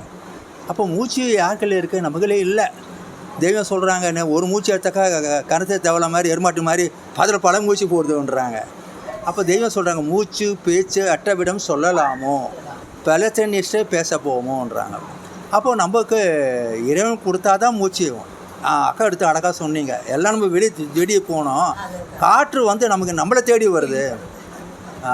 தண்ணியெலாம் 48 மணி நேரம் இருக்கலாம், உணவுலாம் எத்தனை மணி நேரம் இருக்கலாம், ஆனால் மூச்சு இல்லாத ஒரு சனம் இருக்க முடியாது. அப்போ மூச்சு உண்டாக்குறது யார்? தெய்வம் தானே. அது பிரசவம் தானே. தாய் கரு இருக்கும்போது மூச்சு பேசலான்னு சவம் தானே. அப்போ வந்த பிறகு மூச்சு ஆறுது. அப்போது சுவாசம் என்ன? சூவாகிய மந்திரம் நம்மளை வாசனை பெறுது. அப்போ மந்திர வாசனை, அதுக்கு தெய்வ அமுத கலைஞானத்தை சொல்கிறாங்க. என்ன காலம் இறைவன் திருவருள் பன்னெடு காலம் பார்த்தனம் கேட்டில்லை. எல்லா காலம் பார்த்துனா கேட்கல. தெய்வம் வந்த பிறகு தான் அந்த சதுர்குணம் கண்ட தெய்வம் வந்த பிறகு தான் சதுர்குணம் கண்ட மெய்மை சொல்கிறாங்க. இப்போது என்ன நமக்கு கொடுத்த அதிர்ஷ்டம், சர்வ நாமங்களுக்கு இருப்பிடமாய் தனக்கொரு நாமம் இல்லாதால் அதனுடைய இஷ்டத்துக்கு கலப்பது அதிர்ஷ்டம். தெய்வனால் நம்ம அதிர்ஷ்டக்காரனாக இருக்கோம் நம்ம. அப்போ என்ன? மண்ணு கோளறி மந்திர வாசனை எண்ணின் நெஞ்சங்களிக்க இயம்புவாம். இப்போ சுவாசம் யார் தராங்க? தெய்வம் தராங்க. மூச்சு அவங்க தான் தராங்க, நம்மளால ஒன்றுமே கிடையாது. அக்கா எடுத்து அடக்கா சொன்னீங்க, தனி சேதனமாகிய மூச்சு சீதனை யாரது? அண்ணல் சீதனம் இன்னதென்று அடுத்தடுத்து உபதேசம், பின்ன அடுத்தடுத்து சாட்சி வேதம். மான்மியத்தில் மூச்சு வந்து தெய்வம் பாட்டையார் சொல்கிறாங்க, நீ சொல்கிறது சரி, நரகத்துக்கு போது குறுக்கு வழின்றாங்க. அப்போது தெய்வம் பாருங்கள், அதோட டக்குன்னு பின்பக்கத்து ஒரு நூல் எடுக்கிறாங்க. அப்போ அங்கேயே வேத சாட்சி எடுத்துட்டாங்க நமக்கு. அப்போது குலத்துக்கிழம் மகாமுனிவர்கள், அப்போது நமக்கு மூச்சும் கிடையாது, சவமாக இருந்தோம். அப்போ சவமாக இருந்தால் நம்மள தெய்வம் என்ன பண்ணாங்க, கொம்பு முளைத்தீருக்கும் கொடியோரின் இருக்குது, சவத்தை சிவமாக்குறாங்க இறைவன். அப்போ அக்கா சொல்லும்போது நினைவு ஒரு வார்த்தை, அருளமத்தில் ஒரு வார்த்தை எனக்கு நினைவு வந்தது. ஈசன் நுண்ணுள் பரிசுத்தமாக மாசு மரவிடத்தை குடிக்கொண்டு இருக்கணும் அல்லவா. ஆகவே ஈசனுடைய சுவை பற்றி உன் சுவிகள் சதா சுவைத்து கழிக்க வேண்டும். அப்போதுதான் ஈசனின் சக்தி உன் ஜீவனில் வளர்ச்சியடைந்து பிரகாசிக்கும். நீயும் ஈசனை அடைவாய். செவி உண்ணா பருகாவிட்டால் எமடன் தள்ளப்படுவாய். அதுவுமின்றி செவி உணவு பருக சுவாசம் கட்டுப்பட்டு நிஷ்டைக்கு தவத்துக்கு வழிபறகும். இதெல்லாம் நம்மளால் உண்டாக்க முடியுமா? கொட்டி இருக்கேன், முடியாது. மூச்சு முளைத்த விட மூல பொட்டலுண்டு எவ்வளோ சொல்கிறோம் தெய்வம் பத்தியத்தில். மூச்சு முளைத்த விட மூல பொட்டலும் உண்டு, காட்சி பூடத்திலுங்கு காலம் அறிந்து எடுப்பு. மூச்சு எங்கே முளைக்க யாருக்கா தெரியுமா? தெய்வத்துக்கு யார் சொன்னால் தான் தெரியும். அவங்க சொன்னது தான் மூச்சு. இப்போது இறைவனுடைய நினைவு பார்க்க முடியுமா? இறைவன் நினைவு வேதமாக வந்திருக்கு, ஆச்சரியம் இல்லை? அதுதான் மறதி 8 பேர் நினைவு, அதுவே பரிசுத்த நிலைக்கு பெயர். நம்ம நினைவு எப்படி இருக்கு? அடிந்து போய் நேசத்தை இருக்குது. அப்போ நினைவு என்பது யார்? தெய்வம் நமக்கு தராங்க. இந்த நினைவென்னும் ஆசனத்தில் அமர்ந்த பிறந்தால் நீ பார்க்கிறாய், கேட்கிறாய், நினைக்கிறாய், உன்னை சகல கையும் ஓடி ஆடுகிறது. இப்போது ஐம்புலனுக்கு இப்போது தெய்வத்தை அடங்கியிருக்கு இல்லை? இந்த இறைவனுடைய திருச்சபையில் இங்கே இருக்கும்போது ஐம்புலம் அடங்கியிருக்கு. இதை விட்டு போனால் இங்கே கண்ணு எங்கேயோ பார்க்கும், காது எங்கேயோ கேட்கும், வாய் எங்கேயோ பேசும். இதெல்லாம் யார் நடத்துகிறாங்க? இறைவன் நடத்துகிறாங்க. ஐம்புல கதவை அடைப்பதும் காட்டி அறுசுவை ஒலிக்கும் அமரிடம் காட்டி. அப்போது சதா ஈசனுடைய சுவையை செவிக்கு விருந்தளித்து விட்டால் சுவாசம் கட்டுப்பட்டு நிஷ்டைக்கு தவத்துக்கு வழி பிறக்கும். இது ஆசாந்தியில் தான் நடக்க வேண்டும். அவர் அன்பை பெற்று உன் பக்கம் அவர் அன்பை பார வேண்டும். அப்போ நம்ம வச்சுள்ள பாசம், இறைவன் நம்ம இருக்கிறது அன்பு. அது என்ன சாதாரண அன்பா? இருளில் வழி தெரியாத இளம்பருவம். நம்ம இளம்பருவனை குழந்த தூளத்தில் பார்க்குறோம். தெய்வம் சொல்கிறாங்க, செயல்தான் அடையாளம், தூளம் அடையாளன்றாங்க. ஆனால் எது இளம்பருவனாக்கா, இருளில் வழி தெரியாதான் இளம்பருவம் நம்ம. அப்போது அது என்ன சொல்கிறாங்க இறைவன்? இருளில் வழி தெரியாத இளம்பருவம் அருள் விளக்குன் அன்பளித்தாய் யாததுன் மேல். அவங்க சொன்னதும் அருள், நமக்கு அன்பளிக்கிறாங்க, பரிசளிக்கிறாங்க. அக்காவோட சொன்னீங்க பரிசு என்ன? அவங்க கொடுத்தது தான் பரிசு. ஜகத்து மனு மக்களுக்கு மெய்வெளி சபையாரின் ஜீவ பரிசு. அதுவே பரிசு குருவே மறையின் தரிசனை பன்னுருவே. இறைவனே பரிசாக கொடுத்துட்டாங்க. உலகத்தில் போட்டியில் போட்டாக்கா வெற்றி பெற்றவன் தான் பரிசு. ஆனால் தெய்வத்தில் சேர்ந்தாக்கா எல்லாருக்கும் பரிசு. என்ன பரிசு? என்னமா தராங்க? சாதாரண விஷயமா? அப்போது சுவாச நம்பர் கட்டம் படுத்த முடியுமா? 21,600 மூச்சு ஒரு நொடிக்கு ஒரு நாளைக்கு, அது எவ்வளோ நஷ்டமாகிருக்கு. ஆனால் தெய்வத்தில் வந்தாக்கா எம் வியாபாரம் மிக லாபகரமான வியாபாரம். காலங்களெல்லாம் பாரவான்கள் கொண்டு வரப்பட்ட வியாபாரம். இது நஷ்டன்ற பேச்சுக்கே இடமில்லை. எது நஷ்டமாகுது? மூச்சு நஷ்டமாகுது. ஆனால் தெய்வத்தில் போனாக்கா லாபம்தான். என்ன சாதாரண லாபமா? லாப வியாபாரம். அது எப்பேற்பட்ட வியாபாரம் அது? அந்த வியாபாரம் தெய்வம் நமக்கு அவங்க முதல் போட்டிருக்காங்க. அவங்க முதல் தானே, நம்ம முதல் ஒன்றையும் கிடையாது. அப்போ இதை படிப்பிக்க வேண்டிய கைமுதலாவது இதுகாலம் தேவபூமியின் செயலில் நடந்தேறி கொண்டிருக்கும் சாகாக்கலை என்னும் பிரம்ம வித்தையை மக்கள் உள்ளங்களில் ஊனி பதிப்பிக்க எழுந்த இந்த மெய் கிரந்தமானது. இப்போ எழுந்தது எது? மெய். அளவில் சிறிய நினையாமல் மகா நிகரட்டு முடிச்சுடன் நிறுத்தி பாருங்கள். அப்போ இறைவனுடைய மூச்சு எங்கே இருக்குது? வேதத்தில் இருக்குது. இறைவனுடைய சுவாசம் வேதத்தில் இருக்குது. ஏன் ஆச்சரியம் பாருங்கள். நம்ம எங்கேயோ வானத்தை பார்த்துட்டு இருக்கோம். என்ன அதில் திருவள்ளிக்கணி பிரச்சனை சொல்கிறாங்க, அந்த குகன் கல்லிலோ செம்பிலோ இல்லை, சந்திரனிலோ சூரியனிலோ இல்லை. மனுடைய இதய தாமத்தான் வீட்டு இருக்கிறான். ஆக அந்த குகை நம்முடைய பேசும் அல்லவா, கேட்கும் அல்லவா, பார்க்கும் அல்லவா, எதையும் கையில் பிடிக்கும் அல்லவா. இப்படி தெய்வம் நமக்கு அவருடைய காருண்யத்தினால நமக்கு அந்த நினைவானது நமக்கு தராங்க. நினைவு நமக்குள்ள இருக்குது. எது இகத்துடைய காரியம் அதிகமாக இருக்குது. இறைவனை அடைக்கின்ற நினைவு தெய்வம் கொடுத்த பிறகு தான் நமக்கு நினைவு வருது. இல்லாட்டி இந்த அக்கா அண்ணாவும் சபை உண்டாக்கின நினைவு போயிட்டுருக்குமே. அப்போது தெய்வம் சொல்கிறாங்க ஆண்டவர்கள் மான்மியம், மேலும் தங்களுக்கு வந்து எட்டி கிட்ட பெற்று ஆளாக நிற்கும் அருட்குடியேற்ற அமலாண்மை ஆதியை நேருற நிற்கும் நினைவுறு கொண்டலை. நினைவு கூறி யாராவது சொல்ல முடியுமாக்கா உலகத்தில்?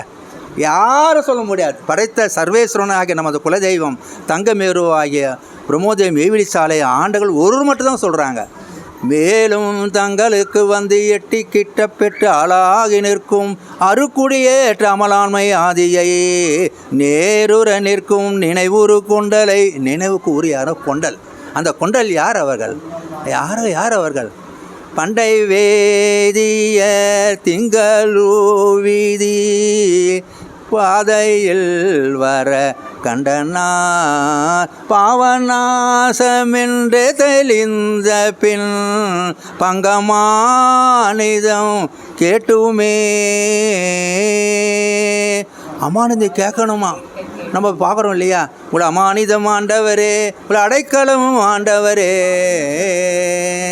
அப்போ கொண்டல் வாய்மையை கேட்க கேட்க என் கோதல்லாங்குடி ஏகூர்நாள் கோடி சூரிய பிரகாசம் என்னிட எப்படி குடி போடுறாங்க, குடி வந்தேரி புகுந்த நாள்.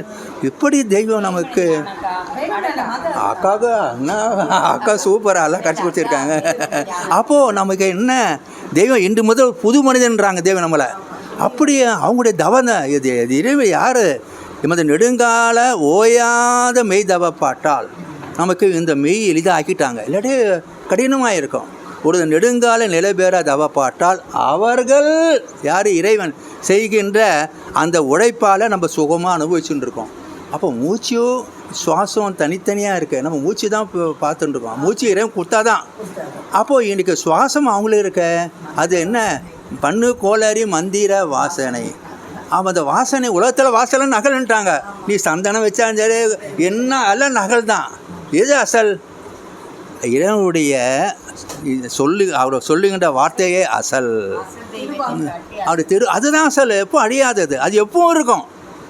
வானலோகம் பூலோகம் தலைகீழாக மாறிவிட்டாலும் சந்திர சூரியால் எல்லாம் நிலை மாறி அப்படி திசையாக மாறிவிட்டாலும் ஆகாய மண்டத்துள்ள தாரகன உனக்கோ எல்லா யுகபோக செல்வங்களுடன் இதுகாலம் இந்திர பதவி கிடைக்குதென்றால் என்ன நிஜ நிதி லாபக்கர வசந்த காலம் பார்.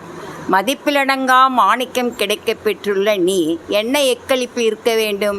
எது வந்தால் என்ன, எது போனால் என்ன?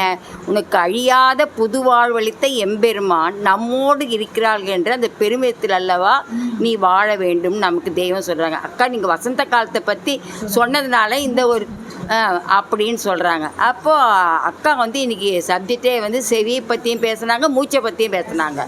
அப்போது சஞ்சீவி, அப்போ வான வேதாந்த சஞ்சீவி தான். அது குரு கொண்டல் வாசுகியின் சஞ்சீவி. அப்போ அந்த சஞ்சீவிங்கிறது தெய்வம் வந்து வாசகமாக எடுத்து வாசுகியாக இருக்காங்க. அந்த மூச்சுங்கிறது நான் வரும்போதே அக்கா நான் சொன்னேன்றது மூச்சு துண்டாடப்பட்டு நஷ்டம் அடைவது பாவம். இப்போ இத்தனி ஒரு அங்குலம் நமக்கு மூச்சு போதும் நமக்கு என்ன வரைக்கும் எனக்கு தெரியாது, படிச்சிருப்போம். ஆனால் நினைவு இப்போ அண்ணா சொன்ன மாதிரி அதை எடுத்து பேசும்போது நமக்கு 21,600 அங்குலம் நமக்கு மூச்சு வீணாக போயின்னு இருக்கு. அப்போ எதனால் வீணாக போகுதுன்னா உலகத்தில் உள்ளவர்கள் என்னென்னத்தையோ பற்றி நுணுகி பேசுகிறார்களே, அவையெல்லாம் உன் ஜீவனுக்கு வேண்டிய பேச்சாகுமா கேட்குறாங்க. அப்போ அந்த பேச்சு தான் வீணாக போகுது. அப்போ நமக்கு தெய்வத்தினுடைய பெருமையும் புகழையும் பேசும்போது நமக்கு மூச்சு அப்படியே உள்ளடங்குது.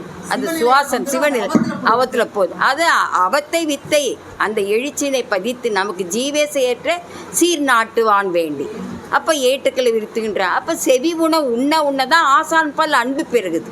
அப்போ வசந்த காலம் இருந்துன வையகத்தையும் வானகத்தையும் சர்வ காலங்களுக்குள் அடங்கிய அழிவிலா நித்திய பூரண மேம்பாடுகள் அனைத்தையும் கையில் வரவழைத்தரும் கிரயத்தை உடையது இந்த கிரந்தம்.